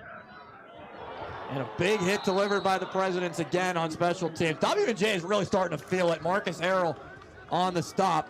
1:33 to go, 32-14. Alex, everything has changed in the last 5 minutes in the course of this game. If you see the type of momentum that the Presidents have gotten, another flag out there on the field. But when you see a catch by Jacob McCosco like you just saw, that elevates your adrenaline level to a next entirely different atmosphere now. The sideline is jumping for the W&J Presidents. After play, unsportsmanlike conduct. Defense number 32. Inappropriate language to an opponent. 15-yard penalty, first down. Maybe the energy a little too high for the Presidents. You can hear Coach Sirianni saying, "What did he do?" And then the officials saying the inappropriate language maybe said something that the officials didn't like. Austin, what do you say about that? You know, typically we don't see a lot of description from the officials on why the calls are made. Inappropriate language. I could have my guesses as to what Keaton Hall might have said. but it moves the ball now to the 39. First down and 10 for USMMA. Looking to throw it. Carney taking a shot near side. Pass is caught. Smith on the reception and running room. 45-40. Smith cuts it back upfield. Smith past the 30, still on his feet and now taken out of bounds. Talon Smith from Roseville, California, junior, 6 foot, 195 pounds, makes the reception and helps set up good field position. It was still 1:23 to go in the quarter. Tolson Smith gets really underrated just being on a triple option team. You don't get a lot of targets and not a lot of catches, but he shows his athleticism there and gets that jump that the Mariners needed to get back in this game. Mariners looking to strike before halftime, which would be so critical. Carney does have time. Looking for Smith. Tip ball incomplete. Flag does come in as Bruno Fabricki was trying to get his own hat trick like McCosco with his third interception. But we'll see if the flag goes on the coverage. Smith, if he was able to make the grab off the tip, would have walked into the end zone. I think Fabricki just had a little bit of a tug on his left arm as he tried to go through to make the breakup. Holding, offense number 74. Pass interference, defense number 19. Those guys offset, we'll clear it down, first down. So holding on Nathan Mars, the senior left guard, added in with the Fabricki pass interference. Yep, just that left arm, just that little jersey tug to propel himself forward. Officials call that every time, but luckily they get a nice offensive holding by the Mariners to offset the call. And Smith also on that tip ball would have been taken down to the ground, just like Carney is taken down to the ground by Zach Valentine on the sack. Valentine, the 6'3 junior, 250 pounds from Shaler High School, in there for his 2.5 sack of the year. Valentine has really stepped into a big role for the D-line, for the Presidents, with the injury to Timmons. And he's just a player that doesn't get a lot of credit. He gets a lot of pressure to the quarterback, and you see his strength getting through the offensive line there to really get the momentum still going for W&J. Timeout USMMA, first timeout used of the half. Still 1:11 to go in the half. As we take a look at some of our first half highlights. Jake Pugh, pump fake, over the middle, intercepted. That was the first pass of the game from Pugh. That was taken away by Chad Haller at free safety.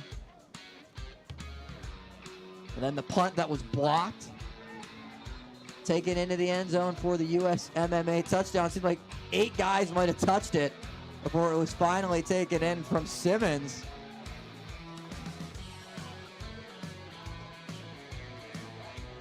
USMMA back out there now on the field as Dawson Dietz has helped to apply pressure. Fake the pitch. Carney under pressure again. Dumps it off, incomplete. There was a man in the area. Jaden Colon, the intended target, as Avery Keith applied pressure. And it sets up 3rd and long. Pocket, number 80, incomplete pass, 2nd down. It will be correction 3rd down, as was a lot of pressure there, but Avery Keith a little bit gingerly is hopping off to the sideline. And that's not a guy you want to lose, especially this crucial part of the game where you need your pass rush more than anything. 3rd and 16. Smith lines up as a receiver to the near side. Cologne, far side of the formation. They pitch it to the far side. Reed on the carry. Is able to make it close to the 30 in the initial line of scrimmage. Taken down at the 31 after a pickup of 5. Still 56 seconds and counting left in the first half of play. Now I'm interested to see if they're going to go for it or if they're going to kick a field goal. Because with all the stops on the point afters of all these touchdowns that the Presidents have scored, you can easily turn this back into a 2-possession game if you kick this field goal. Not a team that attempts many kicks, but Jackson Tinkus' long is 45. He's 1 of 2 from kicks 40 to 49 yards out, but USMMA at the moment looking to go for it. I don't think they're going to run a play here. I think they're going to take the timeout. And that is indeed what happens here. Coach Kroll takes timeout.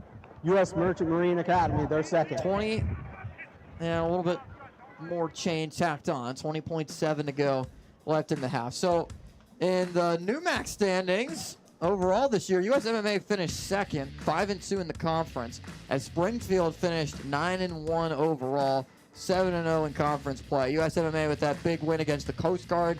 Coast Guard finishing 5-5 overall and 3-4 in conference play. USMMA has pretty much dominated that rivalry in the last 5 matchups, winning all 5 of them, 39-27. The final, this is a team that's very run-heavy, very run-oriented. With Gonzalez and Simmons, saw Reed on the pitch, being able to get a toss, his 23rd rush of the year. Zach Olmeyer also in a running back spot. Occasionally will get some touches. Well, this is a USMMA team.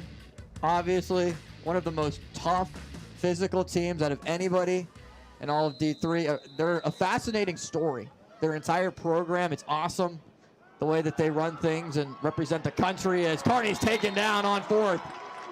Brandon Brown from his safety spot comes up and makes the sack. Well, Patty was also in there as the Presidents get it back on downs. It's first down. And that's exactly how I wanted the Presidents to go after Carney. Send a lot of pressure, especially from the secondary spot. Brandon Brown flying towards the quarterback. And on a 4th and long, the Mariners weren't really comfortable with it. So for USMMA, it's really cool. Every single one of their students are called midshipmen or mids. They're working towards their Coast Guard issued licenses to become merchant marine officers on vessels in the maritime industry. In order to get their license, they're required to spend a year out at sea for an internship to gain the experience they need to sit for the license exam for their senior year. And their sea year is 4 straight months of their sophomore year and 8 straight months of their junior year, as Pugh wants to take a shot for McCosco. Deep downfield, McCosco makes the grab.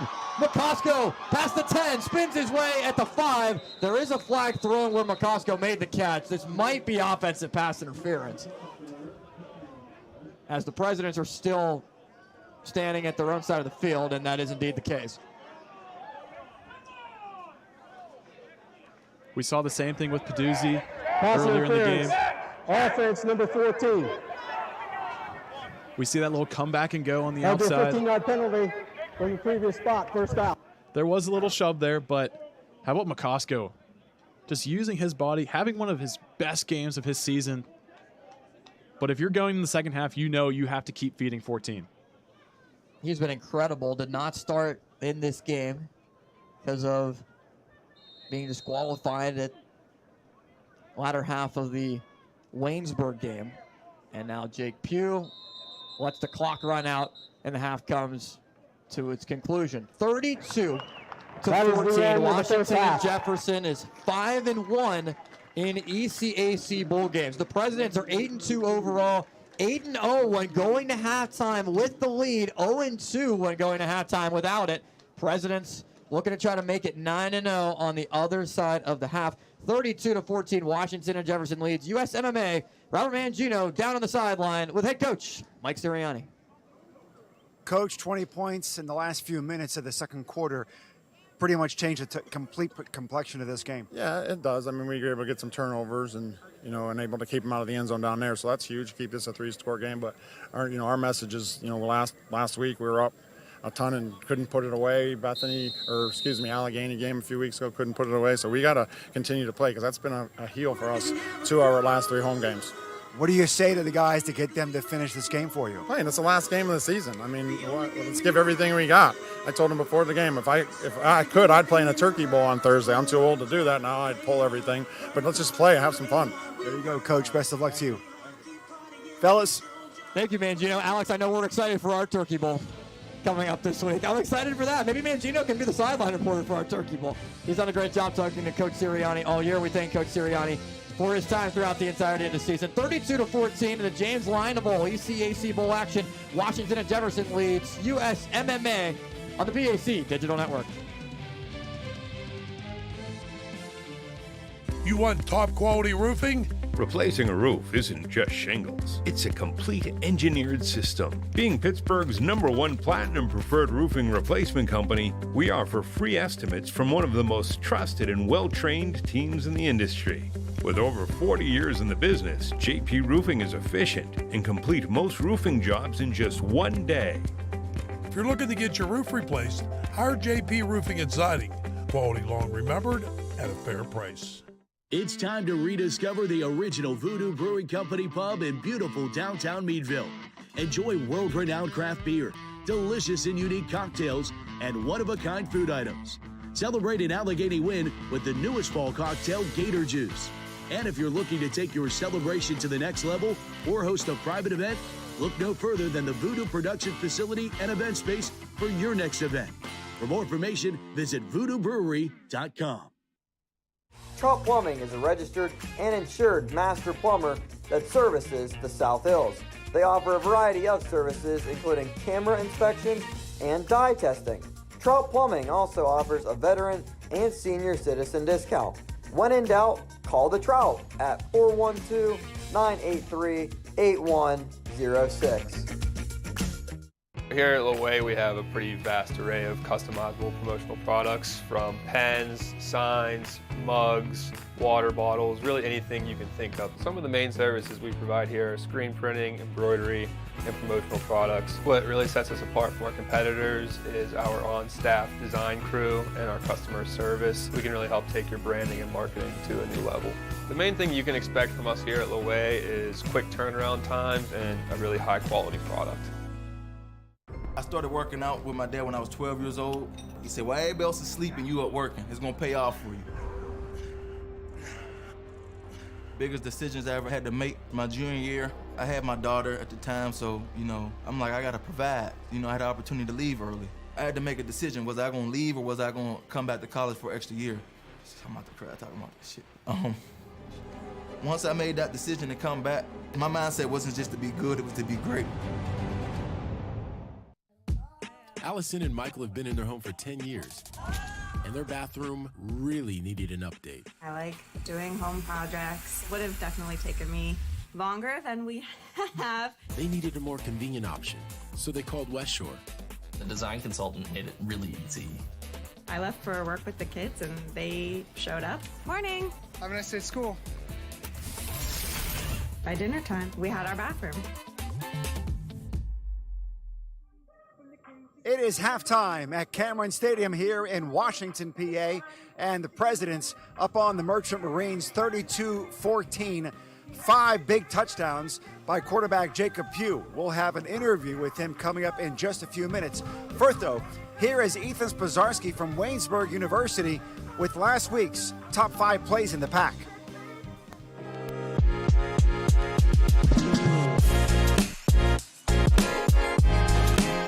Hello everybody and welcome back to this week's final top 5 plays around the PAC. I'm Ethan Spazarski and let's take some time now to walk through our final top 5 plays around the President's Athletic Conference. The number 5 play of the week. Geneva went up to New Wilmington to face the Titans, as they would also come up with some trick plays. Brutus Ogilvie to Darren Myers here on the trick play would pick up 29 yards and the catch of the eyes here for our top 5 plays. The number 4 play of the week. Staying up at Westminster, Ty McGowan would make this beautiful 35-yard pass down the sidelines to his receiver, Chevy Dawson, as the Titans would finish off their drive with a touchdown and the win for the number 3 play of the week. We're going back to New Wilmington one more time as the Golden Tornadoes, while only scoring twice, would hit a huge play to Hilton McClain here as he catches a 77-yard touchdown pass.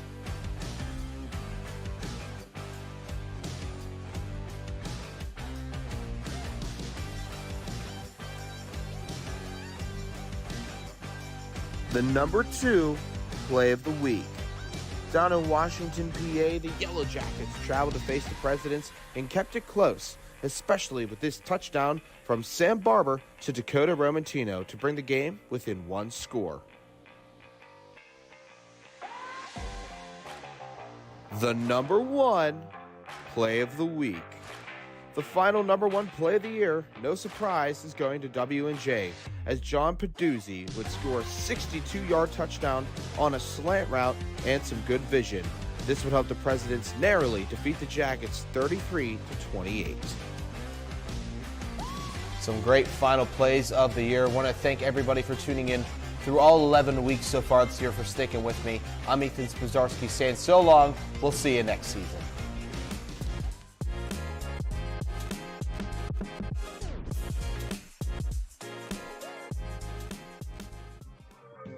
Jacob Pugh has thrown for 5 touchdowns. First of them going to John Peduzzi, and then 3 straight to Jacob McCosco, and then that 5th one back to Peduzzi. He's absolutely on fire, showing everybody why he is the Offensive Player of the Year for the President's Athletic Conference.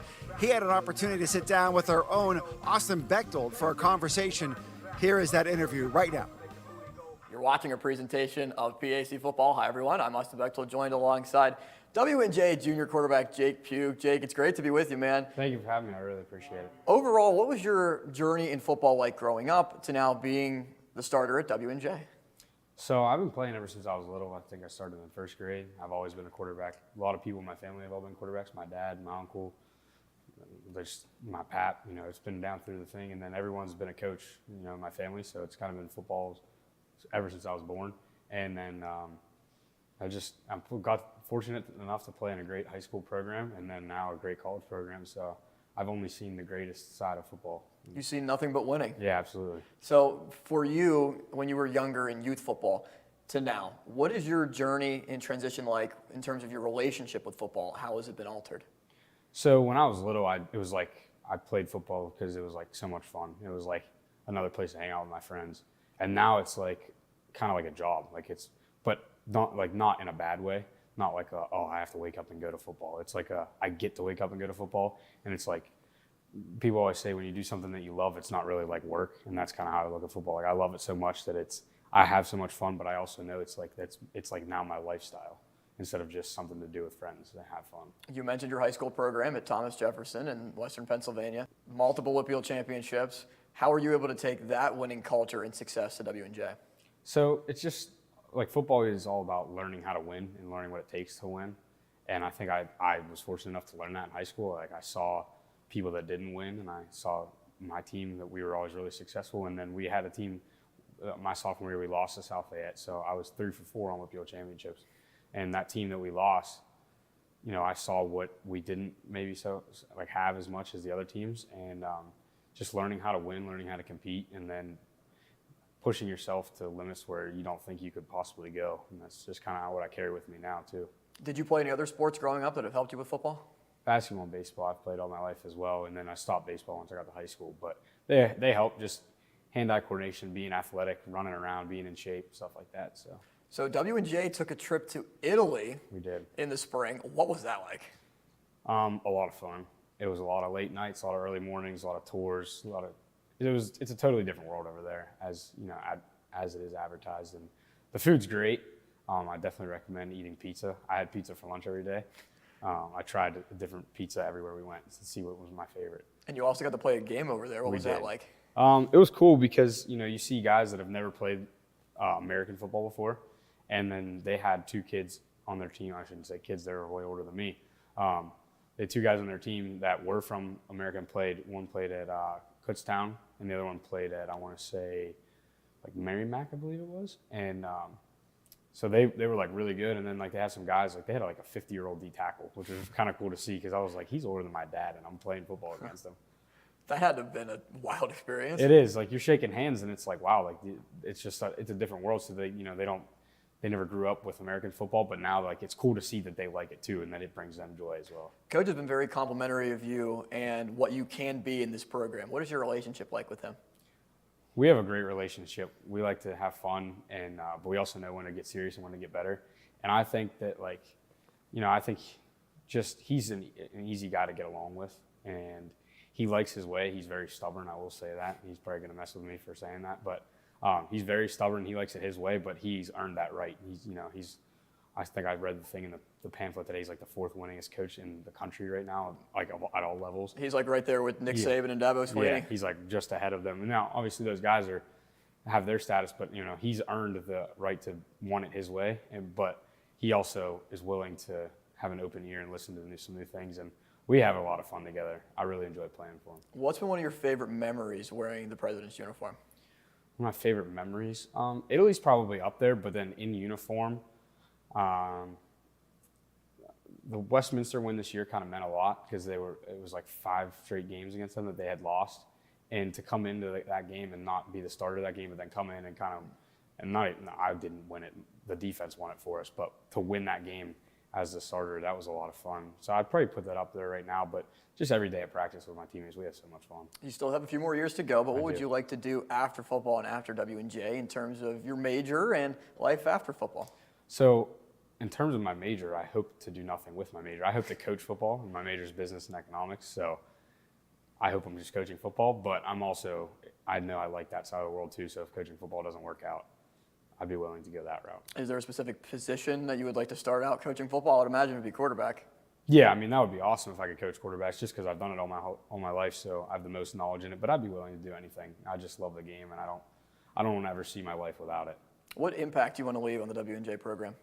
I just want to be like a kid that, had fun and that everyone looked up to as like, he was a good guy and he worked hard, and even when things didn't go great, he had a good attitude about things, and just someone that, like, if kids come to the game, they're like, that's the dad's like, that's a guy that you want to be like. Just when people say that about me, or like people give compliments to my parents about that stuff, that's what really makes me happy. And obviously you want to have all the achievements of like the team and individual, but as long as our team's winning and I'm being a good person, that's all I care for. What's one message that you'd like to give to your family, to your friends, to your support staff throughout the years that have guided you to this step?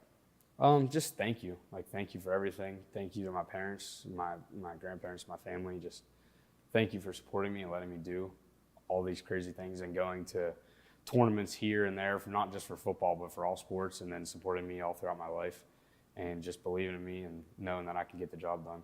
Jake, any final thoughts? No, just ready to go this year. We appreciate it. We're really looking forward to seeing you play this year. Thank you, Jake. Jake Pugh representing W&J football. Halftime in Washington at Cameron Stadium, and the Presidents up 32-14. A recap of the first half coming up next with Austin and Alex right here.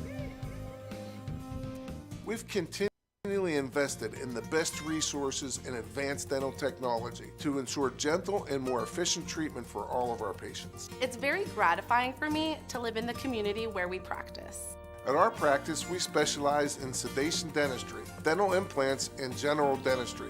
We take excellent care of our patients so that they're comfortable each time they come visit us. Families have been coming to D. Bartolo Dental through the years. Our patients' kids and grandkids are now also our patients. Job, excellent job, okay? That was tough competition, but it was good competition. It shows you what we need to work on. You can't give up, okay? And you never have. You've never made excuses. So we just get back in, we get in the trenches, we play 2 games tomorrow, and then we see what we end up with. Got it? Yes. All right. 1, 2, 3. Maya, can you come in here, please? Already. Yeah, Dad, what's up? Is that your brother on the TV? Yeah, that's my brother. It looks like it's tonight's game. But how can that be your brother? I have never missed a single game. We couldn't go tonight. Remember, you broke your foot. Right. And that is 6 points. Well, I don't know who's putting on this production, but without them, I'd be missing this.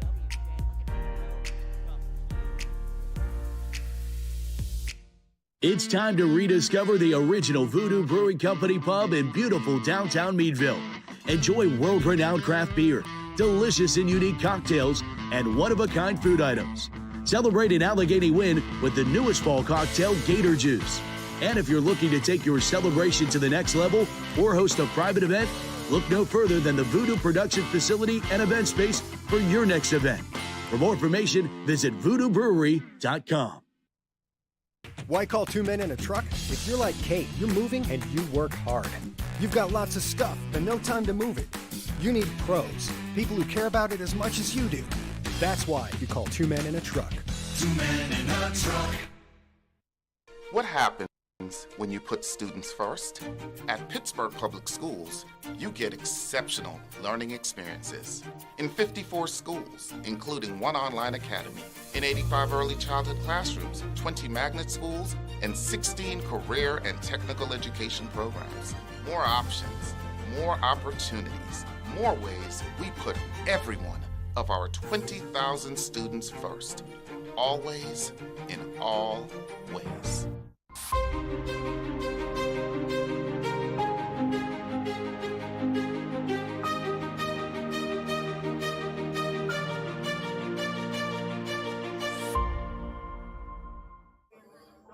32-14, the Presidents over the Merchant Marines. Coach Sirianni said it's all about how they finish.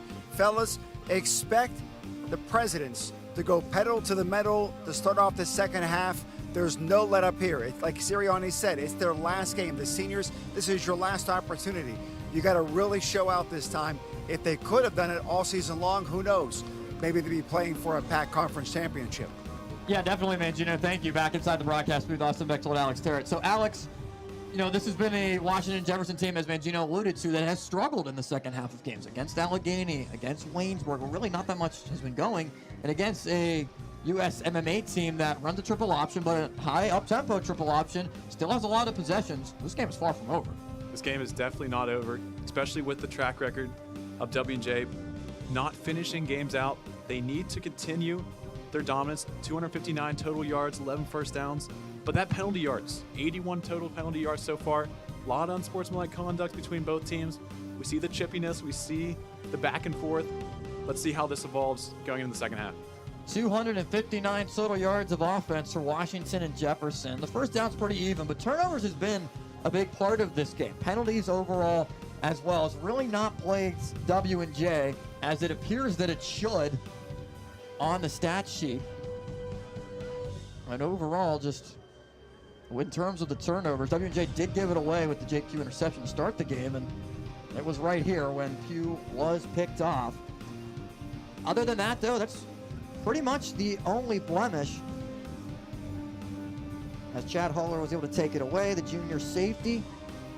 But other than that, the block punt really started to make this thing all USMMA, and that the Mariners were going to hold pat and start to take control early on in the game, and that was the case until Washington and Jefferson was able to strike. The sack from Dawson Dietz, couple of interceptions from Bruno Fabricki as well have been critical. The deflection from Dietz picked off by Fabricki. Fabricki with 2 interceptions, 7 on the season, as well as Jake Pugh being able to find John Peduzzi, something that's been ever so frequent for this offense, and the emergence of Jacob McCosco. 3 touchdowns. Alex, we spoke on it earlier this year in games that the Presidents were playing at home. How critical, and Smith was also able to grab a touchdown reception as well. This was the second one for McCosco. He's able just to find space. Hugh has looked for him so often in the last couple of weeks, and he's become one of his favorite receivers. If you're looking for that X factor, if you guys have ever played Madden before, you see X factors constantly. McCosco will be highlighting throughout this entire rest of this game, but also Bruno Fabricki, who has 2 interceptions, and also Dawson Dietz. He's been getting so much QB pressure, so many sacks, so many tackles for losses already. All 3 of those players are firing. That's what's going to carry this WJ team to a victory today. And the catch of the year candidate for Jacob McCosco was huge, as it's 32-14. Presidents will get the football. Mike Sirianni in his 21st season. His brother Nick coaches for the Philadelphia Eagles. For the Super Bowl last year, Coach Sirianni got a chance to go to the Super Bowl, be with his family. His brother was an awesome experience. This is a W&J program that also went overseas, played a game, and had a great experience in Europe. Looking to close off the season on a high note. Presidents will get it to begin the second half. Takes a couple of bounces and is fielded by Kobe DeRosa. Off one hop. Past the 20, 30. Running room from DeRosa towards the near side. Changes hands with the football. Still going past the 40. DeRosa to the 45 and taken out of bounds at the 46. Solid run back from Kobe DeRosa to the 46-yard line. Great field position for Washington and Jefferson with the lead. And we send it now down to Robert Mangino with more. I talked to Coach Kroll. He said the first half just absolutely sloppy. Too many penalties, too many unsportsmanlike conduct penalties. And he said, you know what? I got to clean up my act too. We got to get back to what we do best, run the ball, ball control, keep all the plays in front of us. Pugh hands it off. Running play to midfield on the carry for 4 yards. Rush attempt from Justin Haas, the senior from Derry, Pennsylvania. And you wonder how many players this will be the final game for Washington and Jefferson. Ton of fifth-year seniors. Angelo Fertini not able to suit up today. Has been one of the main leaders on this team. Tanner Volpatti in his final game. His brother Troy, a sophomore, both Bethel Park natives and Bethel Park alum. Ton of Whitfield products. Jake Pugh from Thomas Jefferson. Hands it off to Justin Huss from Derry. Whitfield championships today in 5A and 6A at Norwin, and next week at Acrisure Stadium, formerly Heinz Field, the home of the Pittsburgh Steelers, for 1A to 4A. So I want to go back to your point with how many last games this is for the players on both teams. This is actually the last class to really have that COVID year eligibility to be able to redshirt for an extra year. This is kind of this class plus the junior class are kind of the last ones to really use that extra year of eligibility, so we'll see how many do next year. Ball in Mariners territory. Pugh under pressure is able to escape, spin away. Pugh looking for McCosco. Panuzzi's the one that makes the grab. What a play from Jake Pugh to get away from pressure. Escape, scramble drill, throw it up for grabs, and Panuzzi's able to take it for a first down. This is the definition of Turkey Bowl football, backyard football. Pugh just escaping, just throws it for somebody. Panuzzi and McCosco, one of the bigger bodies out there, and just ends up in Panuzzi's hands. Taken out of bounds by Joseph Franco from Staten Island, New York. As Pugh hands it off to Patricic, who just gets back to the line of scrimmage. So Franco was NUMAC Defensive Athlete of the Week last week. He had 2 interceptions in the 39-27 win against the Coast Guard. Solid corner on the outside. Those his first 2 interceptions of the season came in the last game of regular season play. And that time the run from Patricic for no game will set up shop. Ball for Washington and Jefferson at the USMMA 38. President's moving left to right as we see it. Franco's had a tough job with McCosco. A tough task to go against such a great receiver in Jake McCosco and John Panuzzi. Pugh with time, looking to take a shot. Far side of the field in the end zone. Panuzzi incomplete. Was double covered.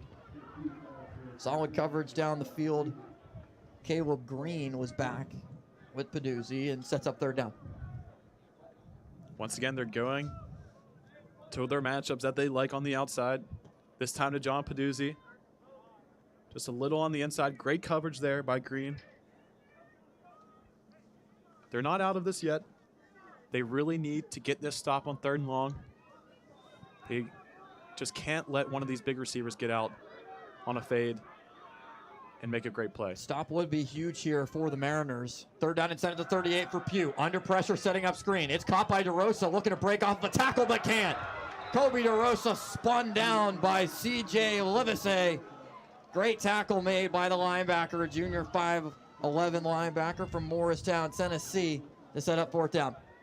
Livesey, a great play, sniffing out the screen, but also able to hold down Kobe DeRosa, not letting him get out because they had a lot of blocking, but Livesey makes a great play for the Mariner defense. Too long to go for it here in no man's land for the President, so Ricky Hunter will punt it away and gets it away. This one spiraling towards the goal line, bounces at the 1, and the Presidents cannot keep it out of the end zone. And it's a touchback. So we're in the middle of November. It is projected in the Pittsburgh area to potentially rain or snow for our Turkey Bowl, so that could be fun. But it's 44 degrees with 7-mile-per-hour winds here at Cameron Stadium. Weather not too much of a factor. There really isn't any clouds in the sky. A beautiful day in southwestern Pennsylvania, as good as you can get in November as we approach Thanksgiving.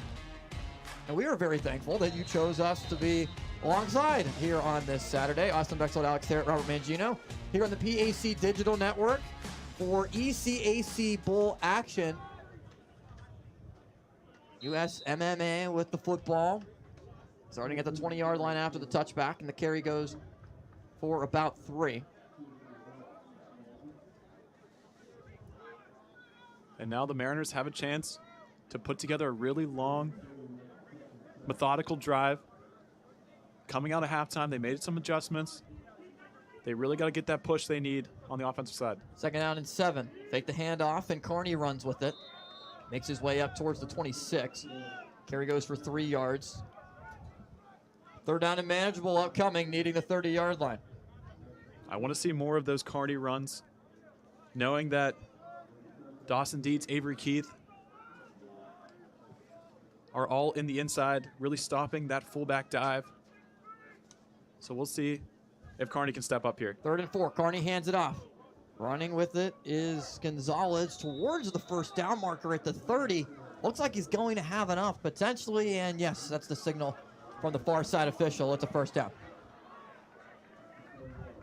And then they go to Gonzalez to get that tough yardage, move the sticks.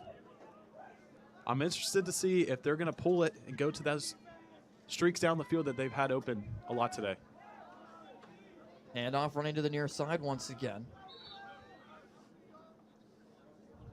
And a pickup of about 3, maybe 4 yards as Dawson Dietz gingerly runs his way off of the field. Check and see. Dietz will be attended to as Zach Valentine comes back onto the field. Dietz takes off his helmet and walking around on the sideline. Not being attended to at the moment. Puts his helmet down and now is being looked at as carry goes to about the 36. This is a USMMA team that ranks in the top 25 among all D3 programs in 13 different categories. First in red zone offense at 94%. 4th in net punting at 38 yards per game. 5th in passing yards per completion at 17. So when this team does decide to throw it, they take shots and are able to complete them. 17 yards per passing attempt per completion. As the pitch is going to Reed, and Reed is able to get the first down near the 45. Solid gain of 10 yards for Hayden Reed, only his 2nd carry from Overton, Nevada, senior at 5'11", 203. There's a lot of action going on in the trenches, but also having that dimension of being able to pitch it out and get those longer gains, those bigger chunk plays. With Dawson Dietz out, this really opens up your running attack. Take the handoff, Carney looking to take a shot. Deep downfield in double coverage, the pass is incomplete. It goes off the hands of Smith. Talon Smith not able to make the catch. Carney with a great play fake, steps back. A very great accurate pass in the hands of Smith, who takes his eyes off it or maybe lost it in the sun a little bit. Like we said, not a cloud in the sky. The sun rays are hitting a little bit in your face.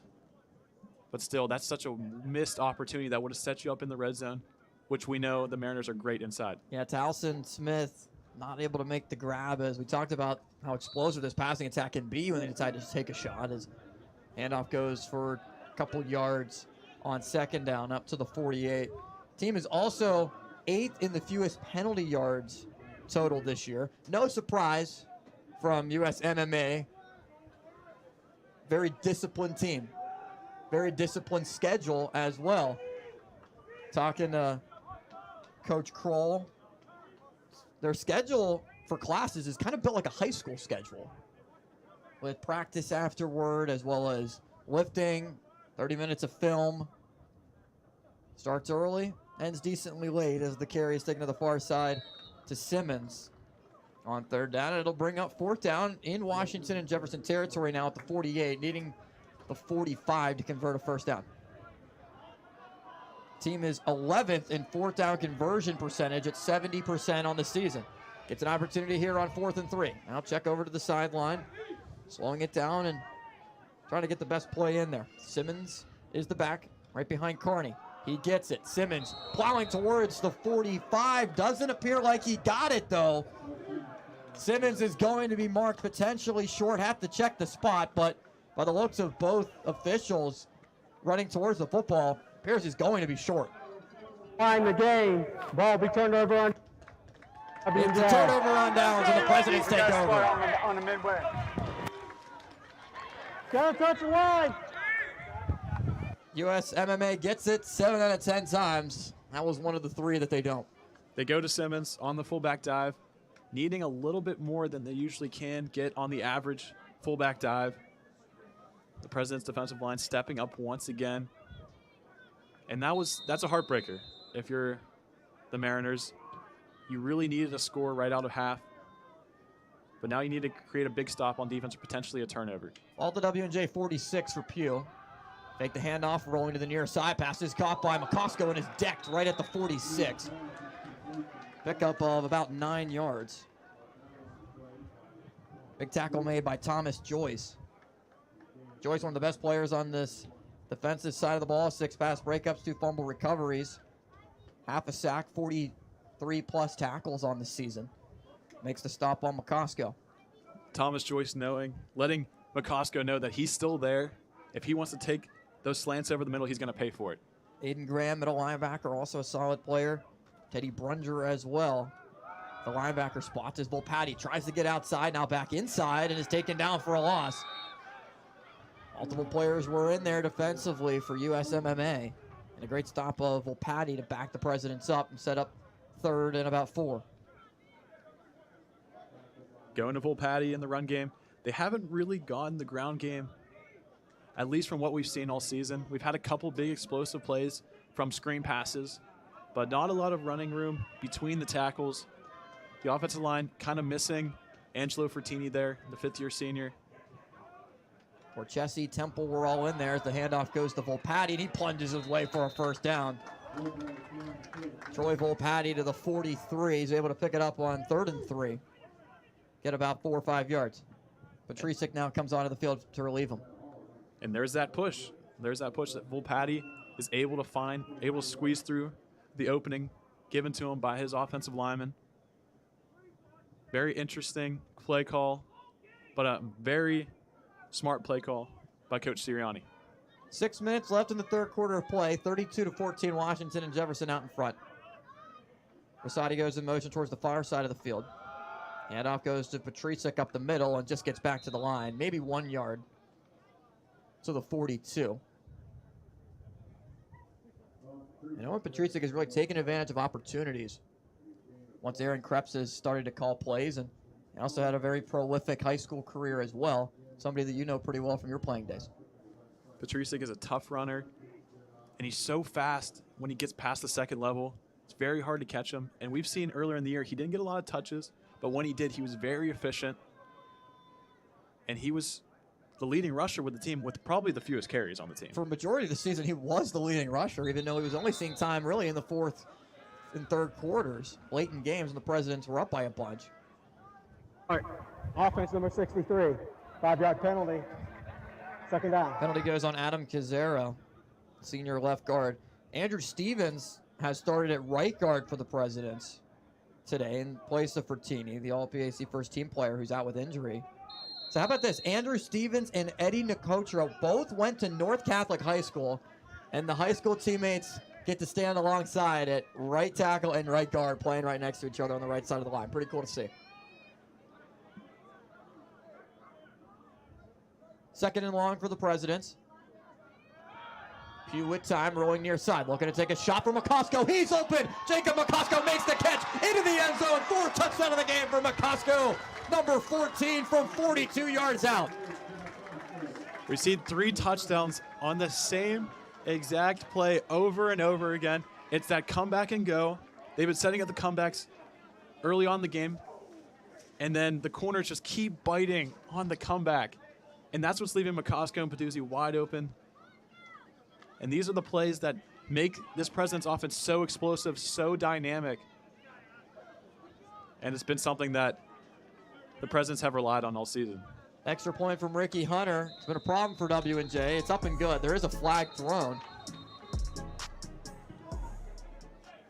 See if this one will stand or not. 38-14 Presidents. 4:48 to go in the 3rd quarter of play. And still a discussion to sort this one out. No officials are at either sideline to talk to the coaches. And here's the call. Number 71. The holding called on the Presidents. Goes on Retry. Colton Johns, 71. And now we got to retry the extra point attempt. After the 10-yard penalty, it'll back the ball up to be a 30-yard extra point. And it's Jackson Brentnall in to kick it. Brentnall's kick is up and way good. Brentnall is the one who kicks it off on kickoff, and there for the extra point to make it 39-14, 4:48 to go. Third quarter of play, Washington and Jefferson leads USMMA on the PAC Digital Network. When you step through that door or shake their hands, will you be prepared? When you stand up for a client or walk into that meeting, will you be ready to prove to them that you deserve to be there? When you come to Washington and Jefferson, you will be.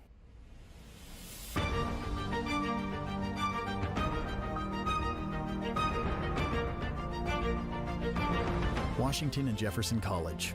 Are you ready? Why call 2 men in a truck? If you're like Kate, you're moving and you work hard. You've got lots of stuff and no time to move it. You need pros, people who care about it as much as you do. That's why you call 2 men in a truck. 2 men in a truck.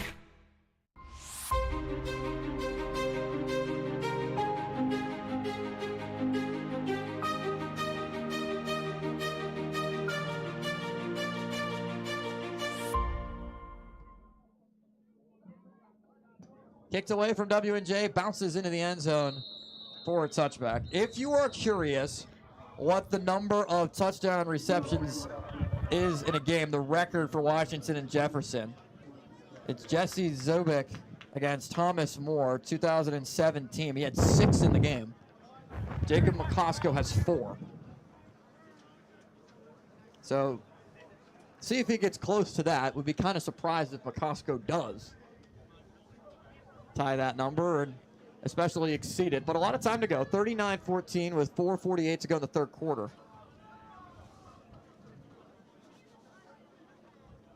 Pitch play to Reed, far side. Reed with running room. Upended near the 30-yard line and a pickup of 5.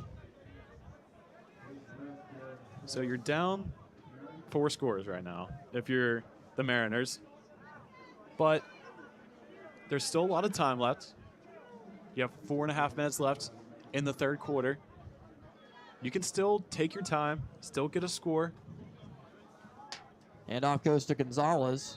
Gonzalez makes his way close to a first down to the 34, pickup of 4 yards. I want to go back to more about USMMA and everything that the program represents. So all the student athletes are basically cramming 4 years of academics into 3 because they spend the other year out as their C year on vessels all around the globe. As Reed gets the pitch with room, Reed first down and more to the 45. Strong run for Hayden Reed, the senior running back, 5'11", 203-pounder. Over 25 rushing attempts now on the season. This is a program where the players they get real-life hands-on training. For the midshipmen, their C year is such a great experience for the mids. They get to see the world.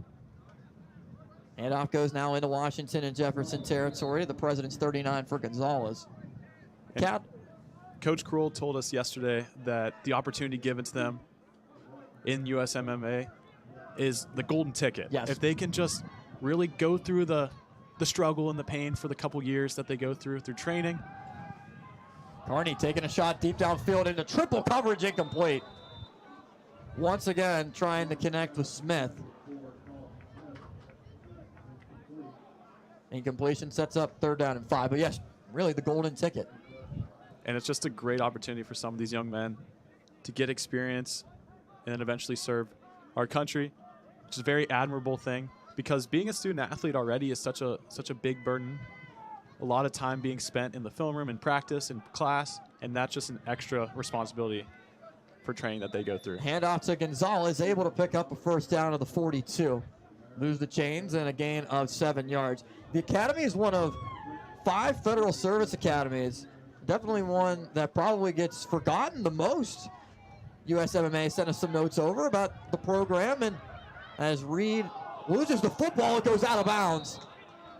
And we'll stay with the Mariners. How about this? The football was knocked out of bounds by W&J. U.S. Marine Academy retains the ball. There's Army, Navy, and Air Force which everybody obviously knows, and then 2 D3 academies, the Coast Guard and USMMA, the Coast Guard being the biggest rival. Even though Marine is in their name, they don't prepare the student athletes to go into the Marines. They can become Marine merchants when they graduate. And the really cool thing, they can go into active duty in any branch of the military as an officer that they want to. Carry there goes for nothing as Dawson Dietz comes away with the football on the carry from Gonzalez. And Dietz really channeling so much of what we've seen from earlier this season. So dominant last year. And I think the PAC, so many of the teams in the PAC really just started double teaming Dawson Dietz. Don't let Dietz beat you. And for a team like USMMA that does not see the presidents as much as conference opponents, really starting to see Dawson Dietz shine. Especially with the absence of Jaron Timmons, he's really stepped into an even bigger role than he usually has. Carney, deep downfield, far side, one-on-one coverage, incomplete. Was once again looking for Smith. Main target on this team, leading receiver by a mile. That sets up 4th down, and the punting unit comes on. USMMA really out of their comfort zone. They're consistently having to drop back and not being able to use their fullback dive, which what causes them to get the positive yardage that they do. And that's just the downside with triple option. There's a lot of positives. You get to use a lot of clock. It's an easier offense to run. You can run the same plays. But now, when you're in a deficit, it's kind of hard to overcome using that style of offense. Jordan Ethan Ferry's punt goes into the end zone for a touchback. Some of the bowl matchups going on today in the ECAC Division III bowl matchups. Carnegie Mellon in the Asa Bushnell Bowl is facing off against Sonny Brockport. We're here for the James Lima Bowl in Washington. USMMA, the United States Merchant Marine Academy, against Washington and Jefferson, the Clayton Chapman Bowl. Hobart, Utica, as well as the Scotty Whitelaw Bowl. RPI playing in that one. Good matchups overall, and the President's leading this one 39-14 with handoff going for nothing for Justin Huss. A loss of 4 yards backed up to the 15, 16-yard line after the touchback. President's being a little conservative here, just going to the run game. They've had so much positive passing yardage, and they're all been huge splash plays by McCosco, who has 4 touchdowns on the day. And then you also have Peduzzi, who's having a great game himself, just kind of getting a little outshined by Jacob McCosco. But it's very rare at this level to have 2 great receivers like the Presidents do, both that can easily take over a game. And very true. And Pugh lines up in the pistol and hands this one off. Not much there for Kobe DeRosa, as he's met pretty much right at the line of scrimmage. A couple of different players were there and coming away with the football as well. Noah Kantz, 4 sacks on the season, 5 tackles for loss from Elk Grove, California, helping there to make the tackle. Yeah, you mentioned it. You've seen this wide receiver room up close and the talent that Peduzzi has, the talent that Jacob McCosco has. Anthony Rosati, also a very talented wide receiver, has not gotten too much run in the last couple of weeks because the other 2 have played so well. But Rosati is especially dangerous in the middle of the field on 3rd and longs. They like to go to him a lot. 3rd and 14. Pugh looking to take a shot for McCosco. Jump ball. McCosco can't bring it in. Incomplete and brings up 4th down. Chad Holler was there from his free safety spot to help break it up. I mean, 3rd and long, why not throw it to Jacob McCosco? Still has a great chance of catching that ball, even in double coverage. They were just trying to take a shot. A very safe play for them is taking a 50-yard shot to Jacob McCosco. Now the President's out to punt. Ricky Hunter will punt it away. USMMA has blocked one today and scored it for a touchdown. Pressure again, but Hunter gets it away. And it is fielded at the 50. Brought down right away. Good tackle made by Nick Wilson on special teams. And that's a very underrated part of this Presidents team is Nick Wilson, a great receiver for the Presidents. He's also the long snapper. And so on a punt team, the long snapper is the first one to meet the returner. And with the speed he has as a receiver, it's a big advantage for the Presidents. to really limit the return yards on them.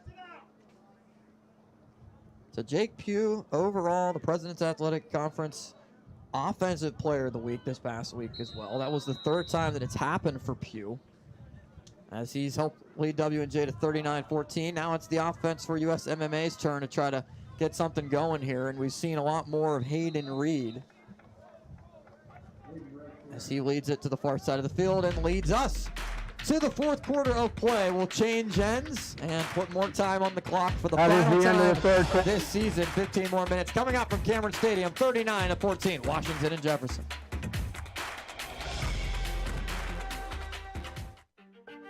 When you step through that door or shake their hands, will you be prepared? When you stand up for a client or walk into that meeting, will you be ready? Ready to prove to them that you deserve to be there? When you come to Washington and Jefferson, you will be.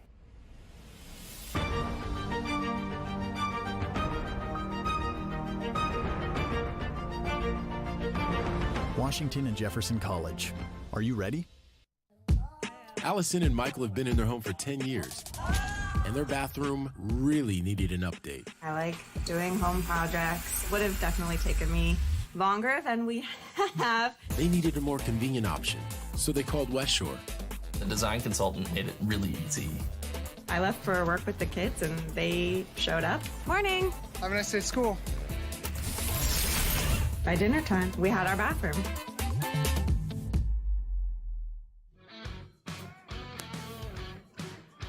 A few weeks ago, when Coach Sirianni decided to turn over the offensive play calling to Aaron Krebs, he decided he wanted to spend a lot more time on defense, and the defense has really turned out today, only giving up one touchdown, that other score on a special teams punt block.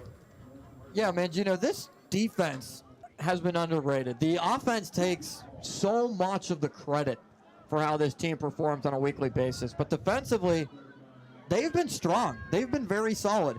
Overall this season, giving up fewer than 20 points a game at about 18.5, only allowing about 135 yards rushing on the ground, and it's a conference in the PAC that runs pretty frequently, and same thing with USSMA. Now we're going to take a shot with Kearney in double coverage again, incomplete, looking for Smith. W&J has dominated quarters. It's been the first quarter, and we saw after USMMA jumped out to a good start, it was W&J's response, but also in the third quarter, W&J 88-23 outscoring opponents entering today. The fourth quarter, the opponents actually outscored W&J, but that's mostly because it's either a lopsided game or the Presidents have a big lead and then just can't close the gap and the opponents are playing comeback.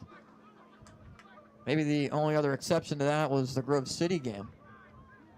As on fourth down, USMMA was able to pick it up on 4th and 1, took a shot on 3rd down. Is able to get the carry from just a yard out to continue the drive, sustain it to the 38. Running play with Gonzalez. Gonzalez past the 35 to the 34, maybe the 33. A solid pickup for Cesar Gonzalez. Averages about 100 yards per game on the ground. Dawson Dietz made the tackle. We haven't heard Cesar Gonzalez or Simmons very much at all this second half. President's doing such a great job of controlling the line of scrimmage. So it's forced Kearney to really step up and having to make big plays. Sean Berardino was in there on the last tackle. Keaton Hall this time able to help make the stop. And W&J's linebackers. I mean, Justin Johns has been in this program for a while. Same thing with Keaton Hall. Tanner Volpatti, unsung hero, leader for this team. A very veteran core, veteran group that it's going to be a lot of change for W&J defensively in the front seven next year. And it was a huge boost for the Presidents when Tanner Volpatti decided to take his 5th year and stay with the team. Just been a big leader, a guy they can really rely on the defensive side. Gonzalez is able to carry for a 1st down and pick up 3 yards.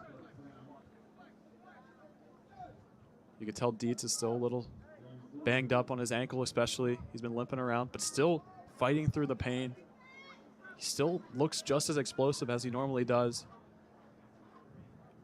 We'll see if that injury continues to linger on him. Yeah, last game of the year.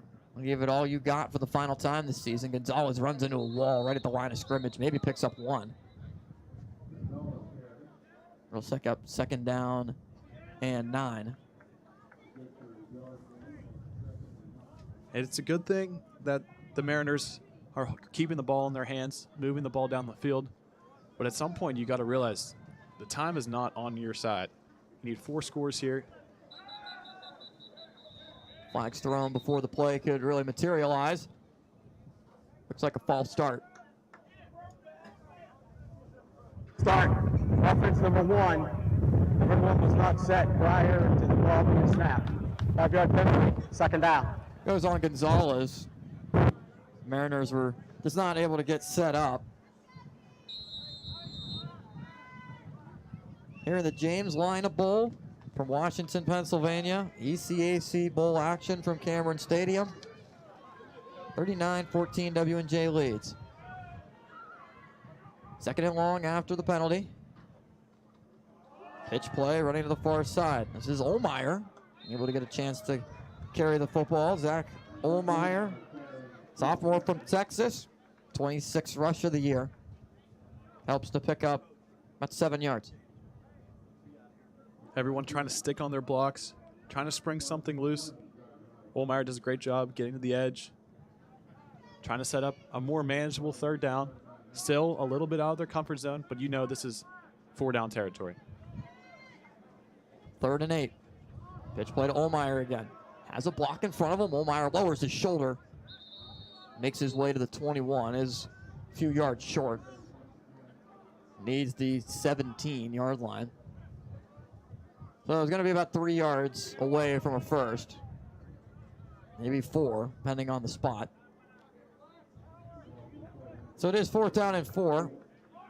Valentine comes back on the field for the Presidents as Thomas runs off. 4th down, USMMA is going to go. 4 yards per carry is the average for Gonzalez and Simmons. See if Gonzalez can get that here. Puts his hand in the ground and fake the handoff. Carney over the middle. Open man, it's caught. Smith with it at the 10, and Smith is dragged out of bounds by Bruno Fabricki. Paulson Smith keeps the drive alive on the 1st down. Carney knew where he was going that entire time. Smith on the drag route across the middle. No one anywhere near him. Still able to get the 1st down. A very safe completion there for Carney. Pitch play to Gonzalez running near side. Runs into a wall. Keaton Hall. Great stop, but runs over to the sideline right away. Hall grabbing at his stomach. Take another look at it.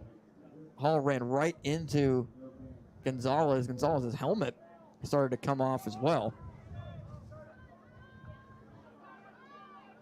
So Joey Lacey, number 44, runs on to replace Hall at middle linebacker. And the Presidents elect to call timeout defensively. Timeout. Washington to Jefferson. 10:01 to go, 39-14, Washington and Jefferson. It's been a solid year for the Presidents. Obviously not the hopes and dreams of making the NCAA playoffs and winning the PAC, but so much to honor and celebrate with PAC first team members, including Zach Cernuda, Dawson Dietz, Angelo Frattini, John Peduzzi, Jake Pugh, the PAC Offensive Player of the Year, Tanner Volpatti, as well as Justin Johns on the 2nd team with Alex Keith, Adam Kazera, Jacob McCosco, Zakai Simmons, and then PAC honorable mentions for Raymond Holmes, Ricky Hunter, the kicker, Eddie Nicotra, as well as Anthony Rosati. A lot of names on that graphic to fit into the 2023 All-PAC football teams for Washington and Jefferson. Great representation for the Presidents in the conference. Just a lot of playmakers across the board, offensively and defensively. And it's kind of the mentality that, you know, you buy into the team. It's a very team-oriented game. But when you have a lot of success as a team, then those individual accolades come with it. And that's a clear definition with the Presidents, as you can see by those 1st team and 2nd team and honorable mention accolades. 2nd and goal, looking for Smith in the end zone, touchdown. United States Merchant Marine Academy, touchdown to Smith. Towson Smith's 2nd touchdown reception in the game. And the Mariners are back on the board. This is a very interesting play call. You have Carney rolling out to the right side. And then he takes a shot. He's on the ground, doesn't even get to see his beautiful touchdown pass to Smith, who's been waiting very patiently for his opportunity to get that touchdown grab. Great throw from Carney. Extra man runs onto the formation. Protection to the near side for the extra point attempt. Good snap, good hold, and the extra point up and good. 39-29, 39-21 with 9:56 to go in the fourth quarter of play. Back after this in a moment on the PAC Digital Network. Maya, can you come in here, please? Yeah, Dad, what's up? Is that your brother on the TV? Yeah, that's my brother. It looks like it's tonight's game. But how can that be your brother?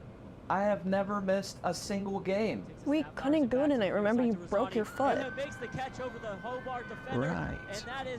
Well, I don't know who's putting on this production, but without them, I'd be missing this.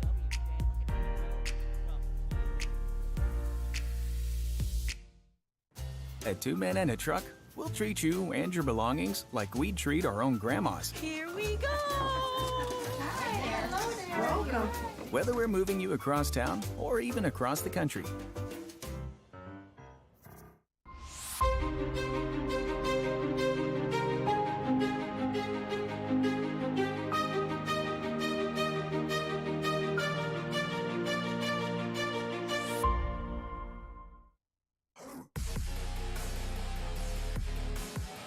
(39-21), W&J out in front. 9:56 to go. Mariners will attempt an onside kick. High bounce and taken by Anthony Rosati. Falls to the ground at the 46, and the Presidents have possession. And so we saw this last week, especially with the onside kick. And Washington Jefferson throws Jake Pugh out there on the onside kick recovery team. He's always been on the onside kick recovery team, even through high school and throughout his first 3 years here with the Presidents. I mean, he's one of the best athletes on the field. And the fact that they trust him to just throw him out there for the hands team shows a lot as a leader, especially to his athleticism. He led the PAC in passing yards, touchdowns, completion percentage, and passing efficiency this season. Hands it off to DeRosa. And DeRosa continues to run forward into USMMA territory to the 47-yard line of the Mariners. W&J moving right to left as we see it into USMMA's side of the field with a convincing lead.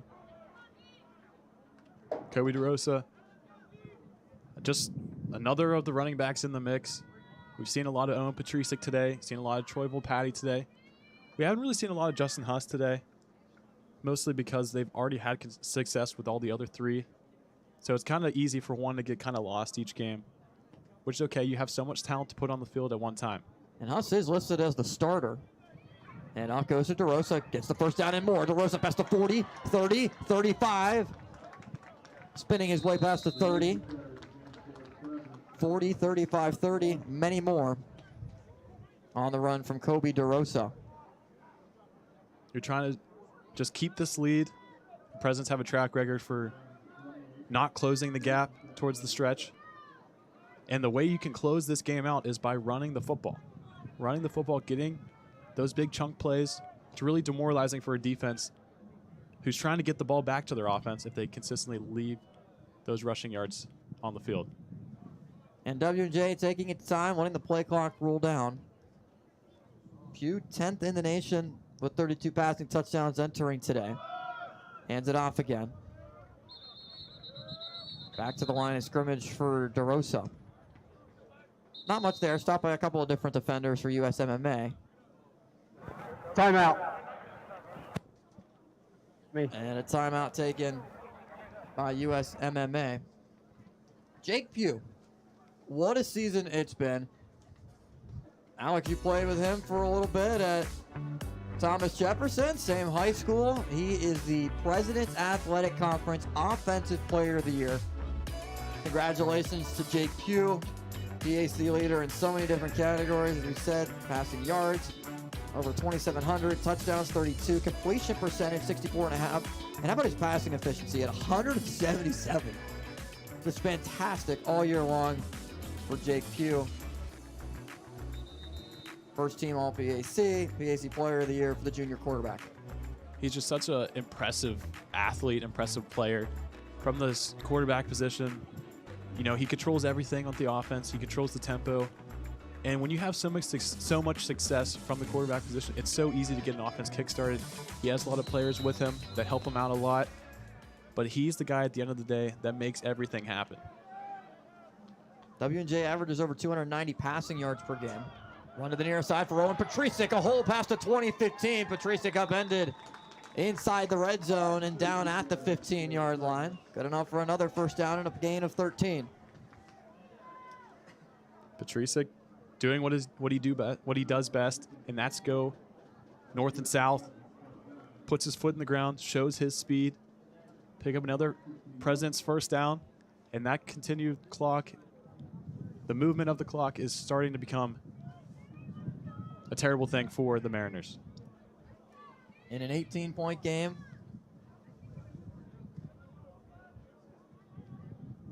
it's a 3-possession game to try to come back in this one, and W&J threatening again. Hand off to Patricic, up the middle. Good push of the pile for 4 yards, down at the 11. It's a 3-possession game right now. A touchdown by the Presidents increases it to a 4-possession game, which basically puts a seal on the game. However, if the Mariners can somehow make a stop or even force a field goal, they can keep at least a little bit of hope in winning this football game. Owen Patricic is the leading rusher for the Presidents. He's not even listed as one of the starters or second-string players, but has gotten great reps, great run in the backfield, over 400 yards rushing, as well as 4 touchdowns, averaging 45 yards per carry, per game rather, as Volpatti runs his way into the end zone. Touchdown, Troy Volpatti from 11 yards out. Troy Volpatti, his 4th rushing touchdown of the season, extends the President's lead. And just another change of pace back. You saw the speed with Owen Patricic, and then you see the power with Troy Volpatti. It's so difficult for a defense to look at a different running back almost every other play and try and get a gauge for how they're running, because their running styles completely change. Jackson Brittenall's extra point is up and good. 6:55 to go. Washington and Jefferson over 40 points in the game. It's 46-21 in the ECAC Bowl matchup from Cameron Stadium. It's time to rediscover the original Voodoo Brewing Company pub in beautiful downtown Meadville. Enjoy world-renowned craft beer, delicious and unique cocktails, and one-of-a-kind food items. Celebrate an Allegheny win with the newest fall cocktail, Gator Juice. And if you're looking to take your celebration to the next level or host a private event, look no further than the Voodoo Production Facility and Event Space for your next event. For more information, visit VoodooBrewery.com. For us, this is not just a job. This is our mission. Providing great patient care. Delivering babies. Healing hearts. Detecting cancer early. Stitching wounds. And holding your hand through it all.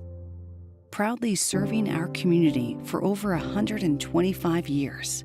Washington Health System.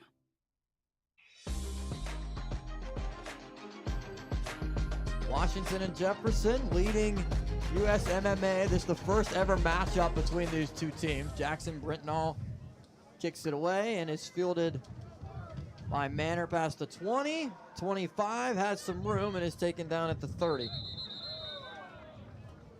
W&J's first ever ECAC bowl game was the Southwest Bowl, November 22nd of 2003. Washington and Jefferson won it 41-19. Mangino, it's been all solid performances pretty much on the Presidents today, leading it by over 20 points. Yeah, the offensive line, they celebrate every touchdown, but there was something special about the touchdown this time because it was a running touchdown. The offensive line, an opportunity to impose their will and get 6 with that. They loved it. And this rushing attack for Washington and Jefferson been on full display, as well as the passing game. Everything's worked at this point for W&J as the pitch is taken to the far side and pick up of a couple yards. It'll be second down and about 9. See a lot of seniors coming on the field for Presidents. Jason Ativio not able to get on the field quite quick enough. They draws a penalty. Prior to the snap, timeout. W&J, their second. And W&J saw it and decided to call timeout.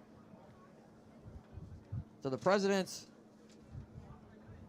signaling for a break as Menor had the carry 25 on the last play. So 6:27 to go, 46-21. What are some of the things that some of these players are going through? You remember your final game. What are the emotions like as you only see 6 minutes left on the clock in your final college performance?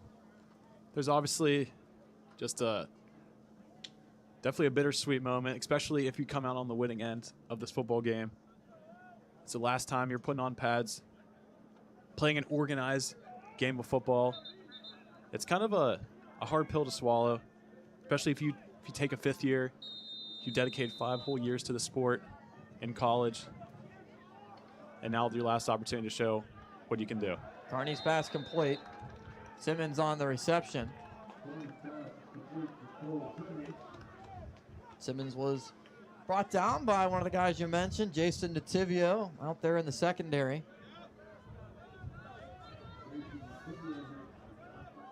Braden Janak, a senior from Neshannock High School, also out there at safety.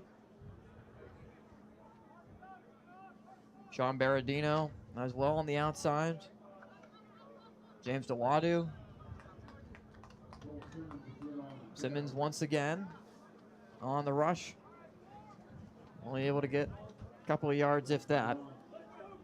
Justin Johns made the tackle on 3rd down. It sets up 4th and 5. This is kind of your last gasp for air if you're the Mariners. Now they're setting the punt team on, kind of realizing that this game is out of your hands. Just want to keep the score of the Presidents where it is, not give them any easy field position.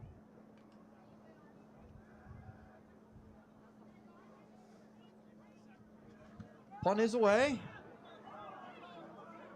from Ferry and is signaled for a fair catch by Anthony Rosati at the 18. 5:07 to go in the game. Washington Jefferson leads 46-21. Thanks for everybody that makes our broadcast possible. That's a look at our production truck.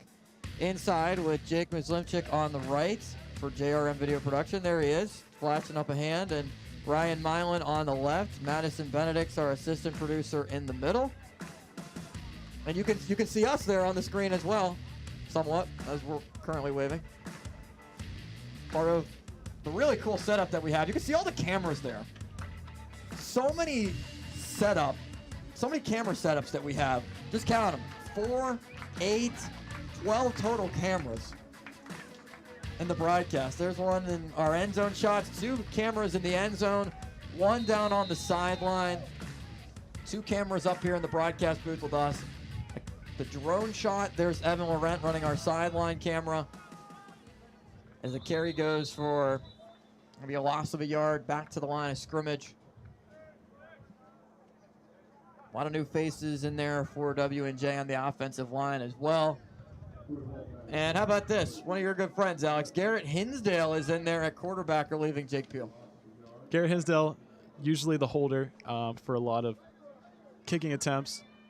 Also plays quarterback. Also is the guy that wears the headset and calls signals in the plays. And now Jake Pugh switching positions with him, calling the plays on the sideline, letting Garrett Hinsdale get his moment. A senior as well. Just a great atmosphere. A lot of guys cheering on other guys. They usually don't get a lot of playing time because they do the same thing for them. It's a great team. Snap infraction. Team bond that they have. 52, a 5-yard penalty. Second down. Snap infraction on the Presidents.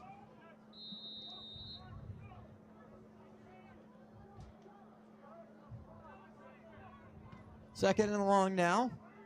About 4 minutes left to go here in regulation, here in the 4th quarter. Cameron Stadium in the James Lynah Bowl, ECAC Bowl action here in Washington, Pennsylvania. Hinsdale lets the clock go down to 5 and hands it off.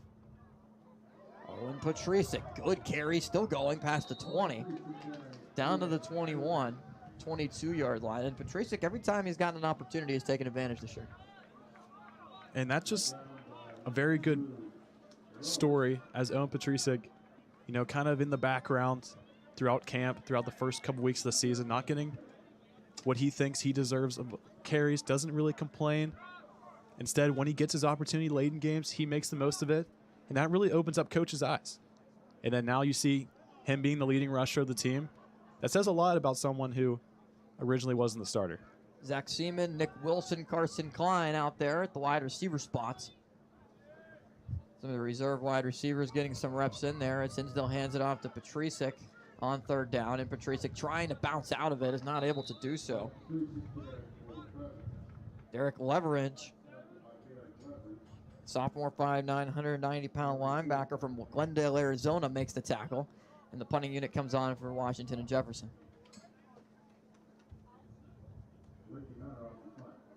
Just know that we've had a lot of splash plays on both sides of the ball for both teams.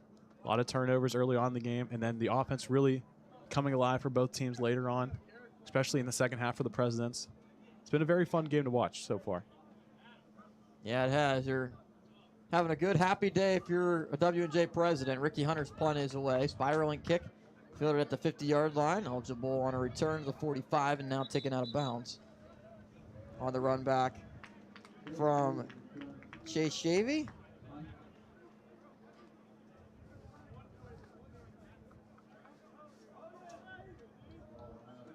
So 2:17 still to go.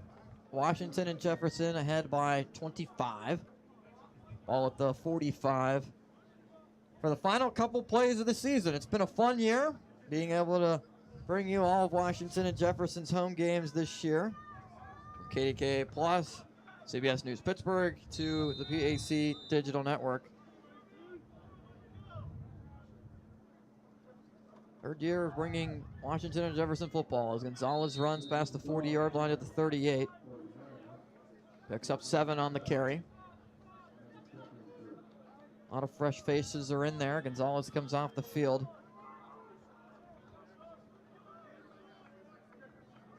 It's see a couple seniors on the sideline for both teams. Just getting a little emotional knowing that the clock's running down on the last game of the season, but also the last game of their playing career. Just the bonds you make through football is something special. A lot of hugs and handshakes out there. Saw Jake Pugh and John Peduzzi embrace on the sideline. As this season for the Presidents will end in a 9-2 overall record. An ECAC bowl victory in the James Lynah Bowl.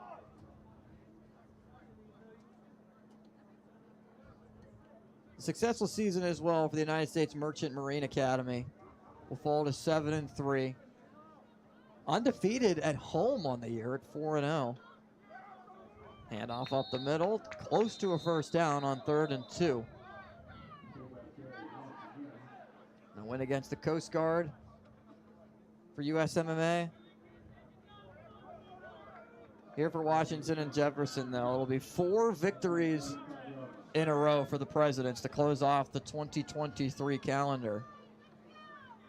W&J undefeated at home at 5-0 entering today. And again, when W&J goes into the half with the lead, the Presidents hold on to it. Every win this season has been when W&J has been in front at the break and able to maintain the lead. Whether it's been holding on or extending the lead, and today dominating their opponent, USMMA, in the second half for the James Lynah Bowl victory. Mariners can run one more play. See if they elect to do so. Just a great opportunity to bring you D3 college football on a bigger scale, get these players the exposure that they deserve because they're also playing college football. And a lot of talent being displayed on both sides of the ball for both teams today. That is the end of the contest. 46-21, Washington and Jefferson wins it at Cameron Stadium. in the Eastern College Athletic Conference Bowl. The home of champions, bringing home a championship for Washington and Jefferson in bowl action. 46-21, the Presidents win it from Cameron Stadium. And an embrace from the head coaches, Mike Sirianni, able to get a chance to talk to Jamison Kroll in his second season as the head coach of USMMA. A lot of respect and a lot of pride for USMMA, for what they represent, for what they mean for the country, our servicemen. Hats off to them with flags on their helmets. A lot of respect for them and their futures as well and what they do out at sea, being able to be a part of any branch that they want when they graduate. Mangino is on the sideline with Coach Sirianni to react to today's 46-21 victory. Coach, you talked about the importance of finishing. Your team finished today. Yeah, we did. I mean, we were happy.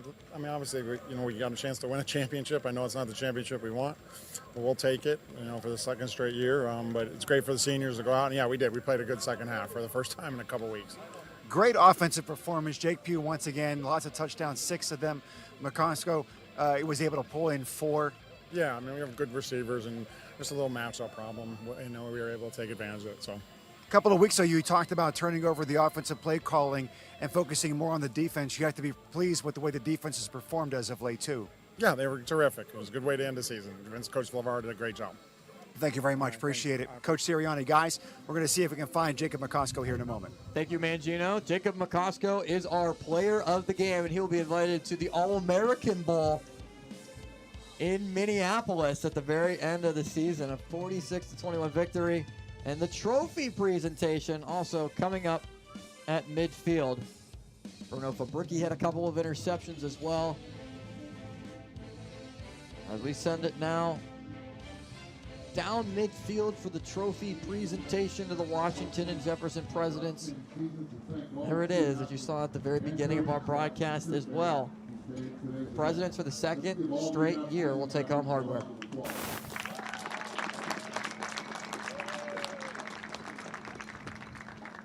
The recipient of the 2023 ECAC Division III James Lynah Bowl Most Valuable Player is number 14, Jacob McCosco.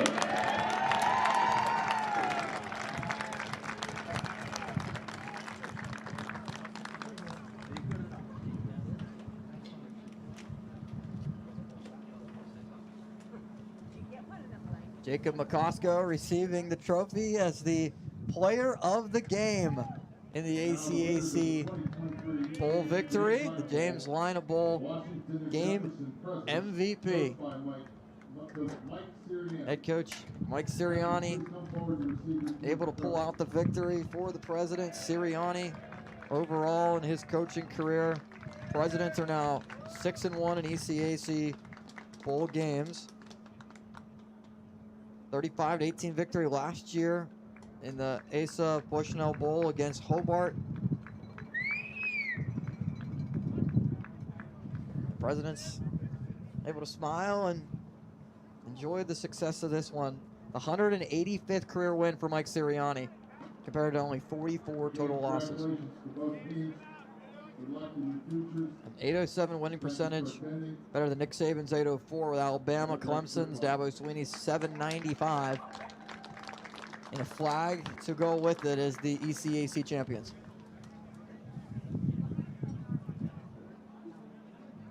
Presidents will huddle around for team picture.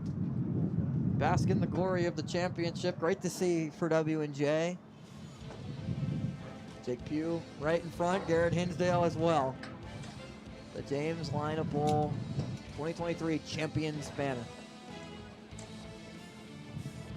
And you heard Coach Sirianni in his post-game interview say, this isn't the championship they primarily want. They want to have a championship, obviously, with the ECAC Bowl victory, but they have bigger goals with the national championship. Hopefully, that'll be something that they can compete for next year.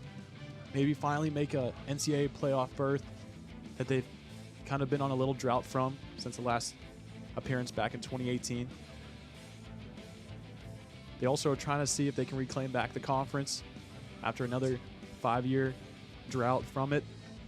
But still something to smile about as you end your season. by taking home the James Lynah Bowl trophy and banner. And it's always a good thing to be able to end the season on a victory. It just puts a better taste in your mouth, being able to end on a win, go into the offseason with a victory. Just fantastic to see. And something else that was fantastic, he did not start the game, but fantastic every time he had a chance to touch the football. 4 touchdowns for Jacob McCosco. He's standing by Mangino, our player of the game.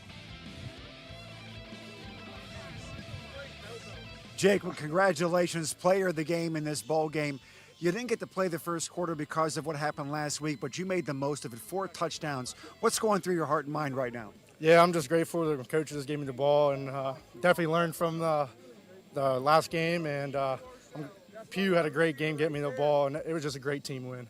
I was down in the corner for that end zone catch where you went out with just one arm and brought it back in. That's a highlight reel play right there. Definitely, I think my best catch I've ever had. I was going nuts. You had a pretty amazing game, and Jake did too. My goodness, 6 touchdowns.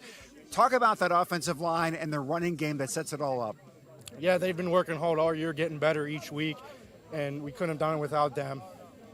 Aaron Krebs taking over the offensive play calling. What has he meant to this team? Oh, he's turned this program around. I mean, day in and day out, working harder, double film sessions, just getting in and getting better each week. Congratulations on the bowl victory. Congratulations on the player of the game honors. Thank you. And congratulations, you've also been invited to go to the All-American Bowl December up in US Bank Stadium. Congratulations for that too.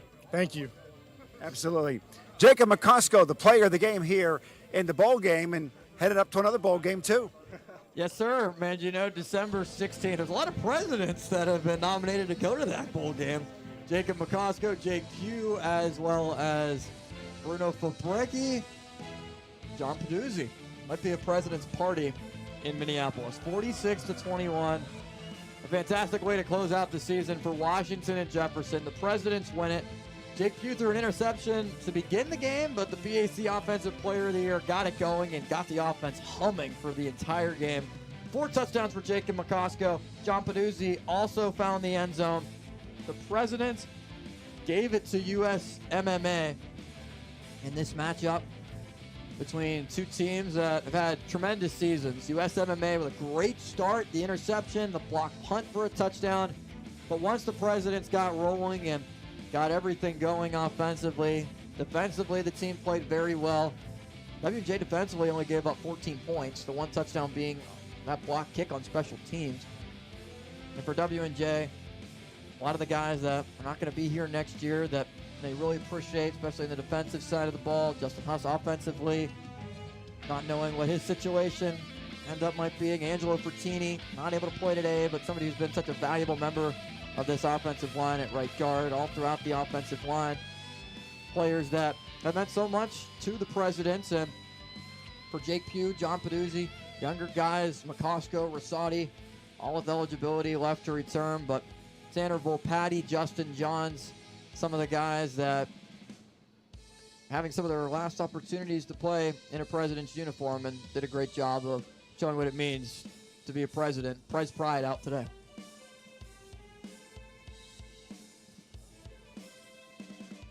And we've seen all the individual accolades from all these players with all conference honors. And then once again, just a great season overall by both teams. Presidents finishing with a bowl victory today. And we've seen so many highlight plays over the course of the season, all from the PAC and also from the U.S. Merchant Marine Academy. A lot of things to really highlight this season. Once again, bringing you high-quality football and football that you usually wouldn't see on a weekly basis in the fall. D3 football, still college football, showing the strengths of a lot of these players that could be playing at a lot of different levels. They choose the Division III level, and a lot to celebrate from W&J today. Yeah, definitely. And for USMMA, their seniors get their license exam in early June before graduating in mid-June. So when they graduate, they'll get 3 things: a bachelor's degree in either marine transportation or marine engineering, depending on their major, Coast Guard license that credential you as a merchant marine officer, and a commission in any branch of the armed forces. Jake Pugh standing by Robert Mangino, the PAC Offensive Player of the Year on the field. Jake, that first pass interception, what was going through your mind before you threw the 6 touchdowns? I was just mad at myself. It was just a bad play. I had my receiver open at first, and I missed him, and then I tried to force it into a window that I shouldn't have. So it was a bad play on me. And then, but I'm glad we bounced back. I knew the team would. They picked me up. You know, it's great teammates to have. And that was just a bad play by me, but we bounced back. We did all right. How difficult is it to bounce back from a bad play like that? First pass, and you're concerned about making sure you really show up for a team that you've never played before. Well, it's concerning because you play a team like this that loves to control the ball, the triple option. So the last thing we want to do is give them more opportunities and take opportunities away from us. So when I turned that over, I was a little worried that, you know, I was putting our defense in a bad spot, but they got us the ball back in like 3 plays or whatever with the fumble. So, you know, they do a great job, and that, you know, makes my job easier. Congratulations on being the PAC Conference Offensive Player of the Year, and you showed everybody today why you deserve it. 6 touchdown passes. Talk about what's going through your heart and your mind right now in having a day like today, last game of the season on your junior year. I think it's just a great building block for going forward. So, you know, we have Jake McCosco, who's a sophomore, have 4 touchdowns, and John Peduzzi, who's also a sophomore, have 2 touchdowns. So, I mean, I don't know the stats, but I'm sure they combined for at least 300 yards today. So, you know, guys like that are making plays, coming back next year, myself's coming back. I'm excited for what we can do next year. And a game like this against a new opponent we've never played before, they're tough. They play really hard. They do some really great things. So to show that we can play against tough teams that we've never seen before, it excites me going into next year. Coach Sirianni was talking about how we got the game, we got the win, but this isn't the win that we wanted. Right. How desperately do you want to be in the playoffs next year playing for a national championship? I mean, that's really the only goal that matters anymore. You know, we've tried for the last 3 years since I've been here, and even before that, to win the PAC, and we came up short. So next year, that's it. You know, win the PAC. Nothing else matters. You know, no personal accolades, nothing. It's win the PAC, win as a team, because we have the guys to do it. We just didn't make some plays this year, which is unfortunate. But I'm glad we responded the way we did in a game like this today. You know, it means a lot. But you know, PAC championship. That's it next year. That's the only goal. So, and then from obviously more from there. Yeah. Congratulations on a great season, great game today, great win, and looking forward to seeing what you do next year. I appreciate it. Thank you very much for your time. Thank you. Jake Pugh, the PAC Offensive Player of the Year, showed it today, 6 touchdown passes. Thanks, Mangino, and thank you to Jake Pugh. Thank you for all the presidents that have been alongside with us this year that have, helped to enforce and really help our broadcast to enhance it as well. Jake Pugh, who was gracious with his time with us at PAC Media Day, going all the way back to the summer, talking to him after some of the games as well. Great guy, local kid, as well as a lot of these guys. Jacob McCosco, Peters Township, Justin Huss from Derry, Will Patty's from Bethel Park. A lot of local guys. Dawson Dietz went to Hampton. Great to see Pugh and these guys be able to show out and have a fantastic final game here from Washington. 46-21. We want to thank our entire crew for being a part of this broadcast. Jake Mislipchik and Ryan Milan inside the production truck. Madison Benedict, our assistant producers. Joey and Gino Bonity running our cameras, as well as Evan Wren on the sideline. Stephen Rogers running one of our cameras as well. And everybody that made this broadcast just so cool with the drone shots from Corey Berger and everyone from Washington and Jefferson. And the James Lynah Bowl ECAC Conference Championship victory against USMMA for the Washington and Jefferson Presidents, 46-21. For Robert Mangino and Alex Terrett, I'm Austin Bechtold saying so long from Washington. Thanks for watching.